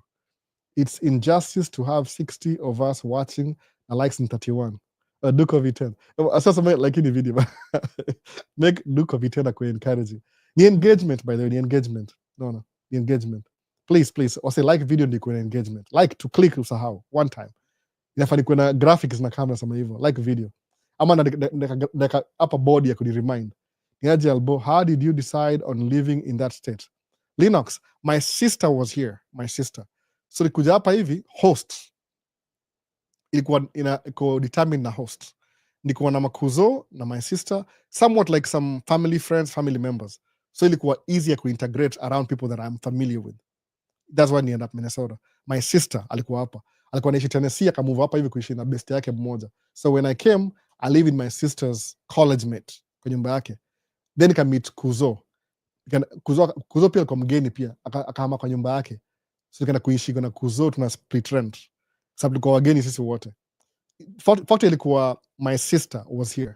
Alikuwa Tennessee akamove Minnesota because alikuwa na more opportunities hapa hivi. So because she moved here, I was comfortable kukuwa around my sister. Then akaniwacha hapa akaenda New Jersey. But I mean, I was so used to it, nikaendelea. That's why. Ni host. So, Minnesota ni host too, by the way. There's nothing special. Kama ningekuwa na technically fa kwenda Boston, Massachusetts. Ningekuwa msomi ningeenda huko Boston. Ningekuwa university, ningekuwa na Ivy League school. Masters kwa nini Yale ama Harvard. Mimi niko msee wa book, by the way. Kama labda mjuagi. Okay, nimesahau nini hapa, hebu tuone. Did you and your family make peace? Tuko tu vile tuko, by the way. Family in family. There's no animosity. Ni ile tu, your family will do you bad, but it's family. You never ask for them, they're always there. So tuko tuendelea tu, by the way. Hakuna distance more, but tunaendelea tu, naona. To get those contacts, is it that easy? I really like what you're doing and would lock to that. Henry, contacts nile you build, kama sasa kuja hapa kufanya kazi construction, for example, kama Paul nimemintroduce kwa kampuni, he got a job. Nikamwambia Paul, hii job as an employee, kuwa very efficient, hata pretend, no, fake it until you make it. Kuwa so efficient, on time, nini. So when you buy your own truck, they will lose a driver, but they'll gain a contractor. Kwa nini? Because they know your work ethic. Build, even if you're pretending. Because Paul is building a relationship now. So akitoka nje they'll still respect him. Kwa nini? Akuambia I'm very effective, aliwaonyesha. Sawa. So ile relationship will create that trust over time. Kama mimi so got a very good communication na hii kampuni. Sometimes watu akinifinya, mimi naambia, hey, you used to do that kitambo, na track tatu, I have options, by the way. I don't have to work with you guys. Naweza work na mse mwingine. If I keep coming back, there's a reason why. So tafadhali, easy kidogo, easy. So I cut ties with my bro for 2 years now. You don't have to, by the way. Familia, don't expect them to apologize. Be the grown-up, alafu interact. I don't know how to explain, but Moga, I know how my family is. At least I'm glad to. Because what to my family, my family is a bunch of angels. Angels. I'm telling you, you're very lucky if your family is angels. Some family yako, the moment when you're doing better than everybody else, they think it's your responsibility to take care of them. In the story on the ngapa hivyo. Wanakuwa entitled. So what I would say is like, wewe kuwa the grown up na make peace. Kama ni toxic, try and keep away from them, but always, sababu family yako, you don't choose them. Unawapata hapo. Sawa. If that's the topic. Matumbo from Tolitos Motherland Catering LLC. Tracking is not for everybody, but kudos to you. Yeah, it's not for everybody, by the way. I'm talking about my personal experience. If you take this venture, this is the steps you take. But and I encourage, we need doctors, we need lawyers, we need in the community, doctors, lawyers, automaiti, taxi driver, we need everybody. I'm just speaking from my own perspective. I'm safer kwa hii space ya tracking because that's what I do. Can you tell me about nursing? I have no idea what they do. Mwana tu sana kimbia na scrubs. I don't even know what they do. They get their steps in, my iWatch steps in. But I don't really know. So we don't get it from my perspective. Ile tu from what I know, familiar. Sijai claim najua kila kitu. We need bankers, we need people in every field, by the way, every field, if possible. Community kuna kila mtu daktari, nurse, siko tu kila mtu ni nurse, kila mtu ni truck driver. That's not the best. Tukue ile diversity, DEI, kila mtu. No. So I cut ties with my brother. Don't have to, true. How's tracking in Miami for a person who is studying? I'm not so sure Miami, I've never lived in Miami. But muski ni kama similar to New York, kitu kaa hiyo. I'm not really sure. I'll be lying to you. I don't have a connection, by the way. I wish I did. Sometimes mood fanya hii channel so I can connect with people, but kuna wasi pia wananyamaza nao tu. Aongee. So I'm not so sure mse wangu Marcos. I don't know how Miami is exactly, but it's pretty similar to sababu ni US bado. I'm not so sure. So tracking is not for everyone. I agree. The one thing I've learned, what you like, turn into finance, solve a problem. That's what you do. Yeah, just monetize. Monetize anything you do. Kama wewe ni nurse, don't just be a nurse. Fungua group home. Anza kuchukua employ watu, create a business bigger than yourself. No. Even if you're little, just make it bigger than yourself. Utakuwa na ile time. You'll buy time. Si lazima ikuwe tracking. Tracking is just that's what I have. I can speak about it because I'm doing it on a daily basis. But you see everything, by the way. This is just my example. Mona. And it's very easy. It only takes, hakuna brains hapa. There's no brain power. You just hold the steering wheel and you drive. And a little bit of business knowledge. A little bit, very little bit, by the way. So niaje, did you decide to, okay, nishamaza hiyo Linux. I moved here because of family. My sister was here. Then she left after 2 years. Akadi abandon. Ajai rudi, by the way. You come to visit and she warm states, a little bit warmer. Watu mko diaspora like Albert huwa mnatu save tu sana. You take us to places we have never been without a visa. I appreciate for your effort, bro. Johnston Elafa. I appreciate too. I would love to, by the way. Nanga times crazy. I have a little young kid. No, 1 year old. Ako na ile attachment na mimi mbaya sana. Nikipotea for 1 hour shina niko wapi? Where is dada? No. That feeling. Ya kukuwa hapa hivi ya nini? Ya Qatar pia, we appreciate your life. Much respect album. Alex Kinyo. Kama Qatar, you're on your way. Wasinga kwa States walianzia Middle East. Sinajua hivyo mse wangu Alex. You know, I don't have to tell you. You know. Unajua, Middle East is more developed than America, by the way. Ukienda Middle East, America inakuwa third world country. I'm not kidding. Ile tu system ya ile ku-integrate, America iko poa kwa sababu eventually you could be a citizen. Middle East, that will never happen. Hiyo ndio difference sasa. Yaani hapa mnakuwa hapa Middle East is more advanced than America, more rich than America, American third world. But in America you can be mna level, inakuwa na plain level field, you can catch up with everybody. Hiyo ndio difference sasa. So kina Middle East uone the most developed city, alafu kuja America uta downgrade, but you have the ability to participate in the economy directly. I'm pretty sure Middle East eventually they will allow that. Eventually, I think so. Okay, inakuwa more beneficial. They'll allow citizenship. Juka ushakaa pale 10 years. Ni kama ni experiment they're doing. They will allow that, by the way. You contribute more when you're part of the society. Kama wewe bado ni employee, unakaa unaenda, they're losing something. They're losing something. Umeona? So Alex Kinywa uko njiani. You know these things. Come on. Hebu enda kwa mall unipige picha ya mall, alafu compare na hapa mall ya America. Please. It's a joke. No. So play by the rules like Kendrick Lamar. Alisema hivyo? Sijui. Kendrick Lamar. Ile controversial. Alisema hivyo hata sijui. Maybe, yeah, maybe. So hapa hivi nini imesahau nini hapa hivi? N270 Unity. How is the competition between Somalis and Kenya and Minnesota? We're all one community, by the way. All sisi ni East Africans. The moment you come to America, kama ni mtu mweusi mnakuwa na hiyo brotherhood. Usikuwe na uchungu, by the way. Hii ni brotherhood. Sababu we know everybody looks at us as the same group. So kuna ile brotherhood. We're all brothers. Mi sikonangi any Eastern Africa, hata Africa in general, sisi ni brotherhood. Hakuna competition hapo. Hata wale aujida yao ni wanakaa kama wao ni Wangoso. Unamwambia sema tu wewe ujui. You'll get your NIGGA wake up call one day. Utajua tu. Tracking is not for, okay, nishamaliza. Agreed. One thing sasa niko up to date hapa TikTok. Matumbo from Tolito's Motherland Catering LLC.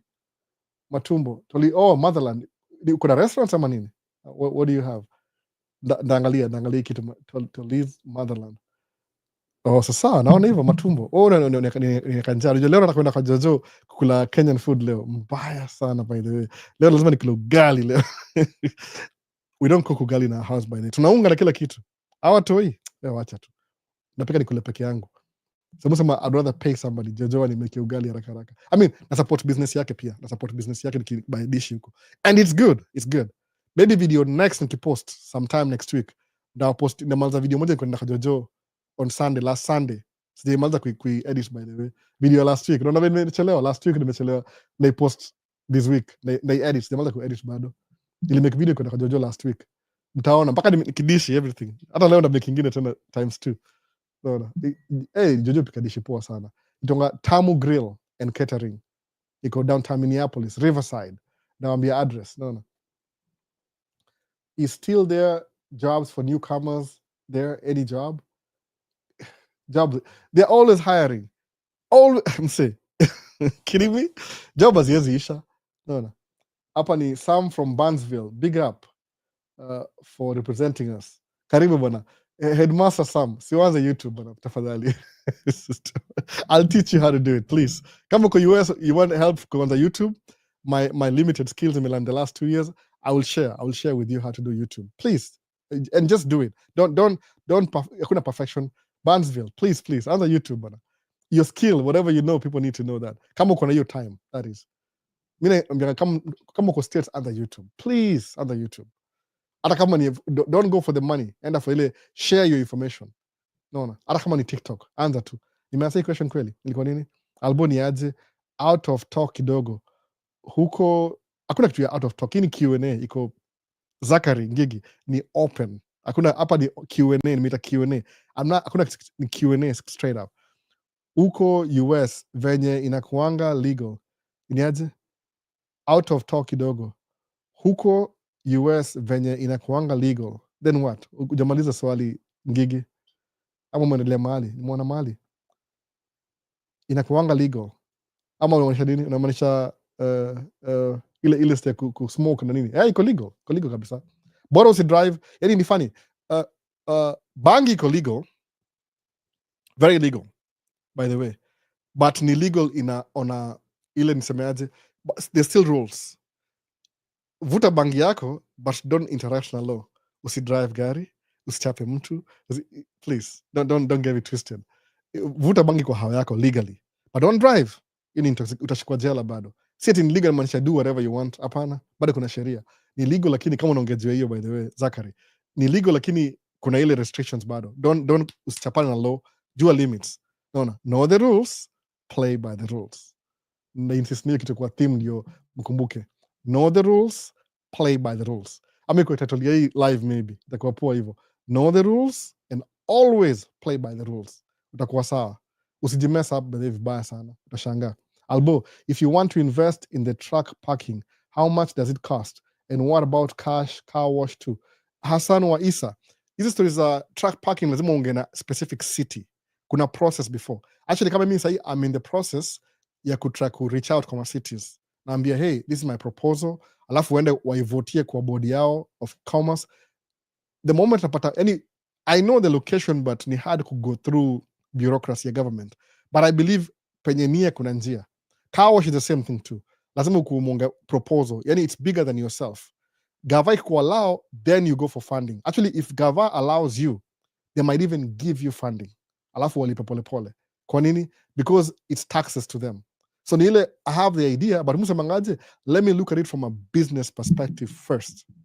Ile, if I get a chance, nda penya nayo. But ikuwangi rahisi.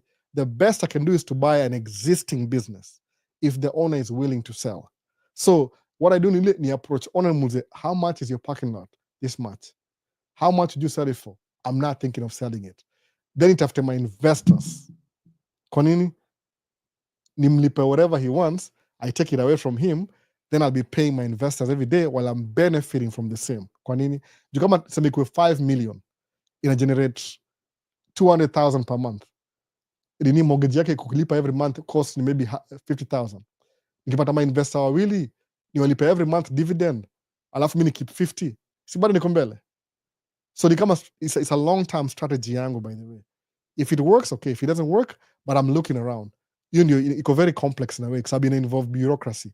Sika tracking on track unaanza, unachukua license, a little bit more complex. Sababu ni real estate, lazima ikuwe govern na hiyo city and what they desire. Iko kwa industrial park. So what I'm thinking ile, ni Musa manga hivi, Isa wa Hassan wa Isa. Kama kuna do come to invest. But ni hivi, what I want to buy an existing business. Naelewa, existing. Ile kuna, it's already an operation, ndio manamba za kila kitu. I don't want to venture. I want to buy an existing business. I'm eyeing, ile kapoa pale, na ina kapoa. Kama nda build, ni build ile place iko very low cost, it's just beginning. Alafu ni build over time, ni do marketing, which I will sell after some time, ni buy ingine karibu. You want to buy an existing business. Alafu buy existing business, hizo happen chini ya maji. Azikawangi kwa wanatangaza huku juu, lazima uko insider. That's what I'm trying to do. Iko na hiyo nia though. Hiyo ni one of my thing. I'll sell it too, by the way. Saka nice, I'll sell it. What issue makes a person to become homeless? It means that there are not enough jobs for people. We can't, there's nothing homeless. Homeless ni ile, patamsia kwa mgonjwa, maybe they are sick. Ameenda house, akona debt. Ametoka nje, bado ni msika, haipata job, ana housing. So while they're working through your process ya kupata housing na ku reintegrate kwa society, unapata hakuna help. So anakuwa homeless for a while until he gets help. It takes time. Unapata and end up homeless for 3, 4, 5 years before help ikuje. Akishazo hiyo lifestyle ya kuwa homeless, anabaki hiyo ni kwa normal. Yani it's very hard, it's very easy pia kukuwa homeless na job ziko. Ni vile tu watu wana situation. Kama wewe ni managing director wa Target, for example, una making 60,000 a week. It's very figure. You're making 200,000 a year. Sawa, wewe ni manager. Wewe ni executive. Alafu uko mgonjwa. Maybe ulikuwa mgonjwa in a coma. Then your wife moves on, akuache, watu hiyo kuache, waende kwa back to their family, waende kuishi huko. Then you get out after 2 years to get out of hospital. Alafu waende kwa hizi ma transition houses, maybe ma group home for 3 months, pesa yako ya insurance iishe. Then you have to go somewhere. When kwa gava kwambie, kuna waiting list. What do you do to end up homeless? Because somebody like you, uwezi kama kudu job McDonald's, sababu your previous job ilikuwa nini? Executive wa Target. That's what makes people get homeless. Seti kitu ati jobs are not available. Kama uko healthy, utakuwa sawa. But kama uko na trauma, that's what happens to most people. Wanakuwa wagonjwa, something happens, ama mental illness, ama wanagongwa, injury, insurance na kama, akona deni, that's what happens. Kuna so many causes, by the way. Hiyo ni one of them, by the way. So if you want to invest in truck parking, so Hassan ndo hivyo. ndatafuta existing business ninunue ili kwa TikTok. Sam from Banksville. Okay, hivyo tumemalizia story. Hata jikani nimeanza both at the same time. Tuendelee. Karibu nimalize. Wasanda kulala bana. Watu wapige ma likes bana. Johnston Muhini amesema hivyo. Albo, we appreciate all you're doing and hope I wish we all will cross over to the US and change where we come from. That's true, by the way. That's true. Johnston Muhindi. That's very true. Opportunity. Know what your target is. Musema, even if I die broke, sawa. Watu wangu wataendelea hiyo legacy yangu. I don't have to do it. Somebody else will. No. Kama kwa ile example ya Bible, kulikuwa na ule msaitwa David, king, na Solomon the son. David never built the temple. Solomon did. And I'm just kama example ya what the book says. So kama kuna criticism, I'm just touching on a story that I'm familiar with. Useme ati, when I relocate to the US, it's a guarantee that I can bring my siblings. It's a process, but you will. Kama ni target. Milling takes some time. It took me like about 4 or 5 years kuleta wote polepole tu, by the way, polepole to step by step. It's not a guarantee, but you can. Elite word. Alex Kinywa, tell me the process of making myself there.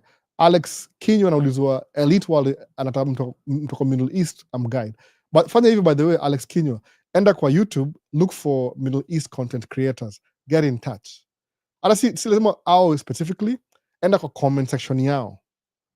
By the way, watu wajuangi hivyo. Sometimes you'll find people on somebody's videos comments. Kwa nini? Utaona huyo kwa Middle East based on how muuliza swali. Mtaka kwa comment will talk to you easier than YouTuber mwenyewe. Kwa sababu YouTuber maybe they are very busy. If they're doing this as a side thing na pia kuna job yao full time inakuwa very limited. Kama unge na watu kwa phone when I'm driving truck. Kwa nini? That's the only time I have time. As long as I'm in the house somewhere, oh my goodness. Hakunanga time. Na watoi hao, hakunanga time. Anyway, nimeenda sana, acha nimalize maswali. Tufanye hivi, tamaliza YouTube, TikTok, tuingie YouTube. What issue makes a person become... Okay, sawa, tufanye hivi, tumalize TikTok, alafu tuingie nini? Tuingie... If you want to continue TikTok, come kwa YouTube haraka tumalize hizo maswali. Shamaliza. Sawa. So tuende kwa Haron, asemaje hapa hivi, kwa Thanks Albo. Tumalize mazi channel. Nimekaa sana bana. Unasema ukiwa na 2 million you will never have to work no more. Can you give us an example exactly what the plan after that? Hasa nishaisema already. Yendo sikia ingine nishaisema already. Nishauliza hiyo swali. Nda invest $1 million alafu nda invest in alafu I'll keep working still. But I don't have to work for a living. I'll work for fun. No. Nasikia kuna some people are complaining about system tax inakuuliza complaining about system tax. Nitakuuliza DM. Sasa. System tax. Zachary Ngigi anauliza Veve. Oh, Veve ni illegal. Hiyo ni illegal. Hiyo ni nyanga chini ya maji na Wasomali.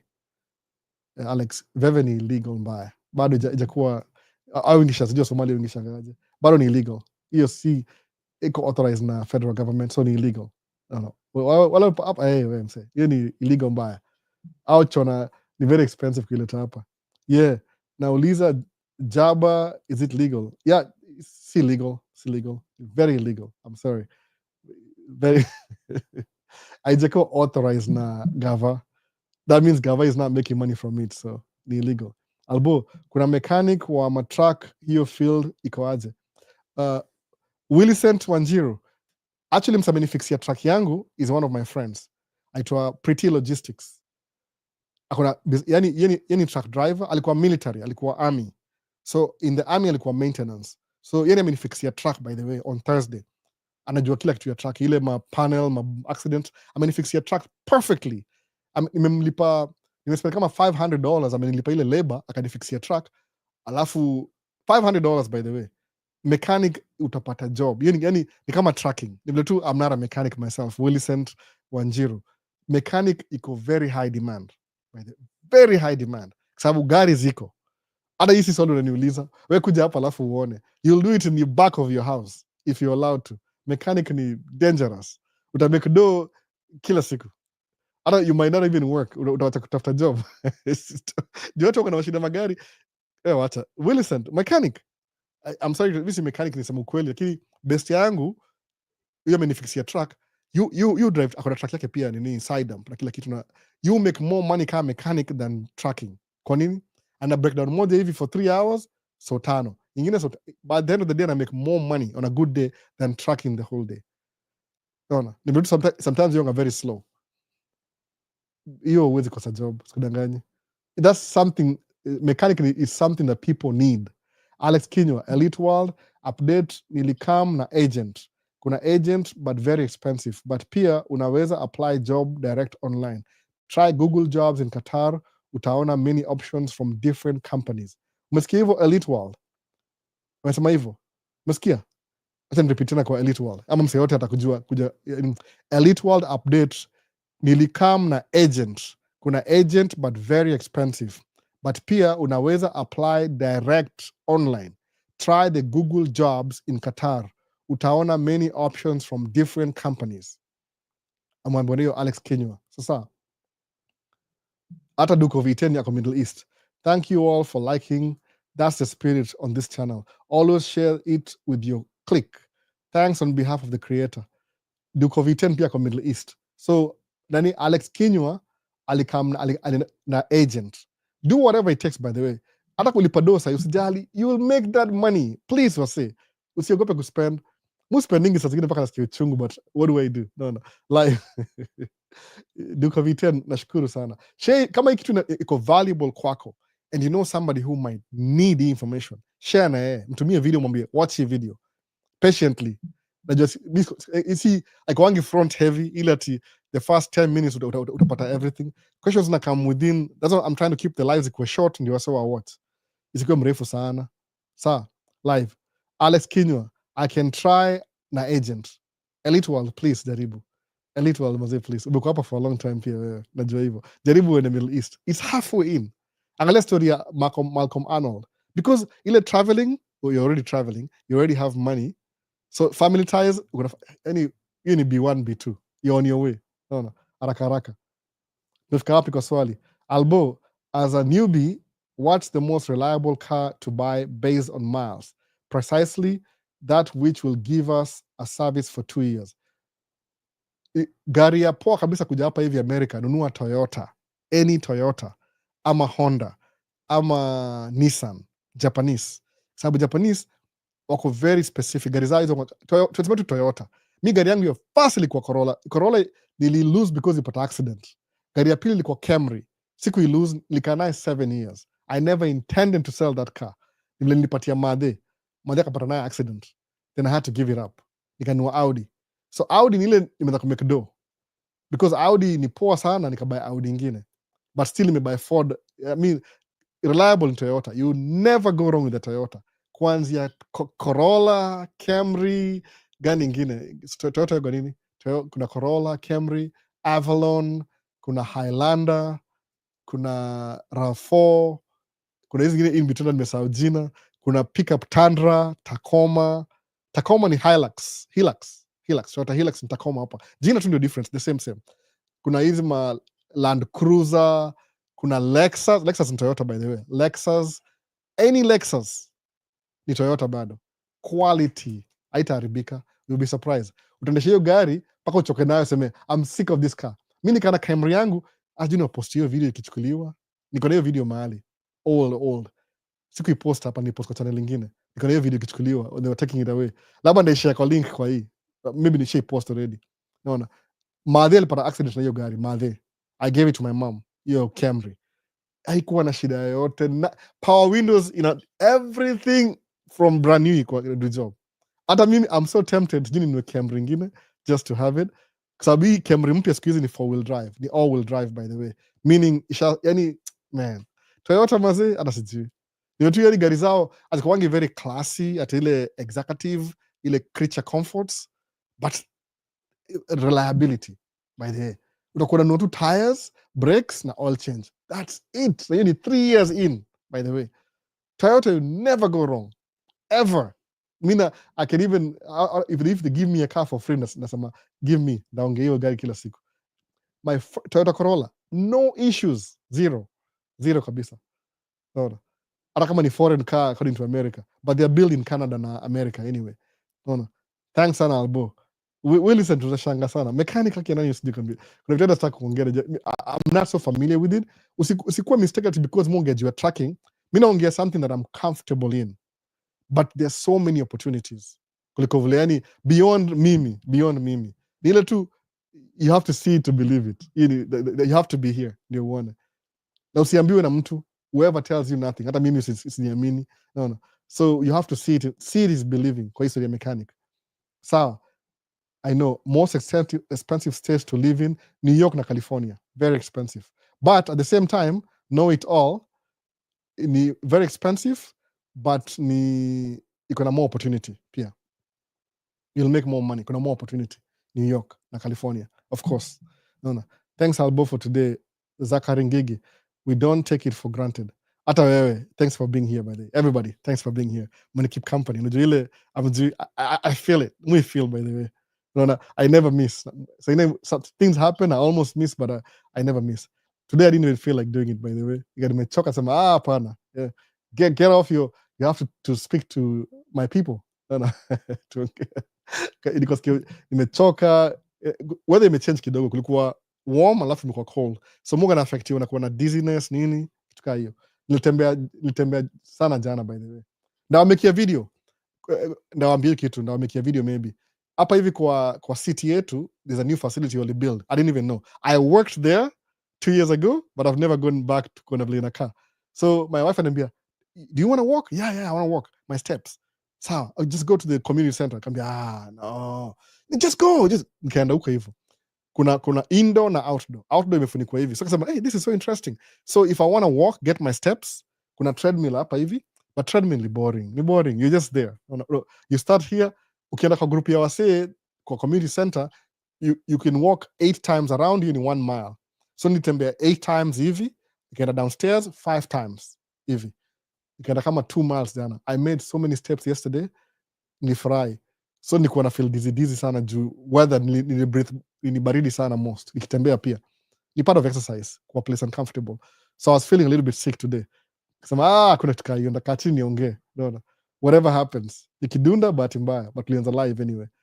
So ndio hivyo mazee, hata mu appreciate your connection. No. People are doing big things man. But munge you are tracking because of that's my familiarity. But America seeing is believing. Kuna opportunity mob sana despite racism. No. Kwanza wazungu wapendangi job, so wewe una bahati, utakuwa na more opportunity. Alex Kenyo, kama uko na agent unajua nitakutana unilink. I'm ready to lose if I know I will recover. Oh, you will. When you invest in yourself, if you bet on yourself, utakuwa sawa. No. The car in front of you is a Toyota. Napenda ile Toyota 110 vintage zote. Toyota nakwambia, Japanese kuna vitu wao utaenda gari differently. Glad I listened in today. Gotta go to bed. Ciao, another day, blessings. Ase ende mkalale bana, ni ukweli by the Elite World update. Try Forbes Global Office yao iko karibu na Parliament. Google Forbes Global, sikio jina Fox Global. I wish nikuwa hizi vitu chini. Kuna kalamu hapa, hata nitumie hii hapa hivi, ni Fox Global. Naweza comment kwa dini yangu kweli, acha nione kama naandika hiyo chini. So andika, jaribu Forbes.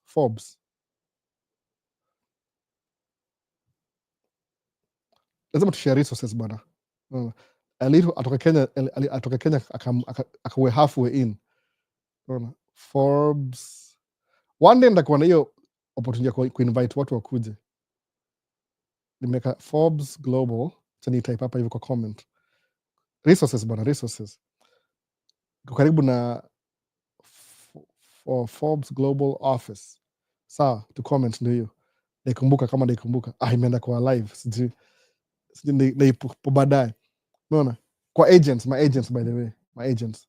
So, shukran sana Albo. We always teach us a lot. Eunice. Karibu. Eunice amenyamaza mpaka mwisho. Chini ya maji tu. Alex Kinyo, thanks. Ase, kama uko Kenya ndo ulale. Kama uko US, enda watch football. Football iliisha sijui. Enda watch golf. I don't know. Whatever. Tell me the difference here, this long dump truck, a short dump truck, and their names. ile mrefu inaitwa side dump, ile na dump side dump. Naenda hivi kwa side dump is very good for road construction. Juu America au funga one side, unafunga one line, unafunga, so side dump ina dump ni very convenient. So mostly do major road construction projects na side dump. Dump truck inasimama na dump nyuma. End dump inasimama na dump nyuma. So end dump ni tractor trailer, trailer yake na dump. Dump truck ni single unit, end dump ni trailer tractor, lakini ni kama sitaje Kenya tipa ya Kenya, tipa na trailer ni end dump, tipa peke yake ni dump truck, ile mu drive ni tractor trailer ni side dump. Pia kuna side dump kama dump truck hivi yake, but side dump ni ile mechanism tu, by the way. Juu ukienda kwa construction site au fanya hivi, barabara ni mbili, si ndio? Wafungi hii side, unafungua hii side, so mimi katikati, alafu wanabomoa barabara, unalodiwa, unaenda so trip ya pili tukirudi tunaingia huku nyuma, tunazunguka loop, tunakam hivi nyuma. So when you come, tuna bring sand, for example sand, tunamwaga sand in the beginning, tunakam tunalodiwa mchanga, inaenda kwa sababu wakibuild barabara mpya out wa ile the old infrastructure inatonga au itangaje removal, alafu wana deliver fresh material. So what happens ile tunakam in the beginning, we dump in the beginning fresh material, tunachukua old material, fresh material, so it's very efficient. So something funny na side dump, you're very busy, iko very much iko on the go than dump truck. We dump on the go, ungetu unalodiwa umeenda. Simuona video, by the way, yote kama yani ni chap teke side dump yonga teke, by the way. Ikaa tu ndio ile leverage, ndio they keep my dump trucks busy. But if it was my wish, there's a switch full time dump truck, full time. Sawa, hiyo ndio difference. Naweza explain na video baadaye, umenipatia idea na explain na video baadaye. Ini video idea mbili nipata leo, moja ya kuwashow na nyingine sasa. Kwa hivyo Nicholas, ndio hiyo sasa, hiyo ndio difference basi. Side dump, alafu zile push, zile axles zile ziko juu, ukilodiwa na drop ndio usiharibu barabara, ikue una spread weight. Somebody keep asking me about hizo vitu za nini. I'll do another video again explain. I'm going to watch 2 old videos, but ndio hivyo I end up na kila kitu. So side dump very good for road construction. Juu na flow na traffic pole tu, unawasha mataa zile warning lights actively. At least people, road construction love side dumps, they love them sana. Hata job most mudu na side dump ni road construction. Hizi zingine ni ile tu kufill up. Mona. So tell me the difference between their names and websites to shop for dump trucks. Hiyo sijui. Munu nuwa local nini. Munu nuwa kwa watu wa hapa tu within dealerships. Naongea, I have relationships na ma salesmen. So I don't know which, kuna website. I was a very, like, whatever city you live in, unanunua hapo hivyo. Labda usearch kwa online. I can't really help you. Sababu dump truck, wanauzanga the whole thing. Sababu ni tu, unanunua frame, inakiwa box.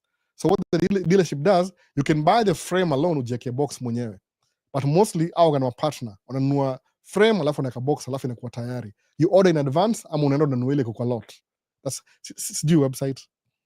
Labda angalia malimu nunua kama unaishi Minnesota, itonga NAS tracking na Geta tracking. Si hakuna website specific, by the way. So inakuwa itakupea all information, hata jobs za Middle East. Wako very transparent na legit. Alex Kenyo, elite wale unafaa kuwa tu sasa, unafaa kuwa tu kwa state sasa. Man Cave imekuwa game changer.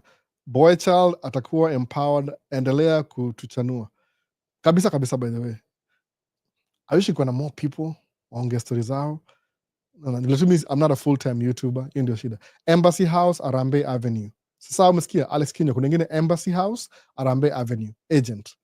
Vini, thanks for the insight. Wacha watu kalale bwana, ama vipi? Pina lemewa. Always appreciate Man Cave Talk. Now whenever I find it on Sunday, I must watch. Thanks Albo. Doing the extra continent. Amani? Continent, exactly. May pronounce right. Uni mimi Alhal ni one of my channels. You got a comment. Forbes Global. So Alex Kinywa, Forbes Global Agency, check it out now. Sasa angalia kitu, by the way. Tamaliza kabisa sahi. Whoever who is looking for a job in the Middle East, to me a golf talent website.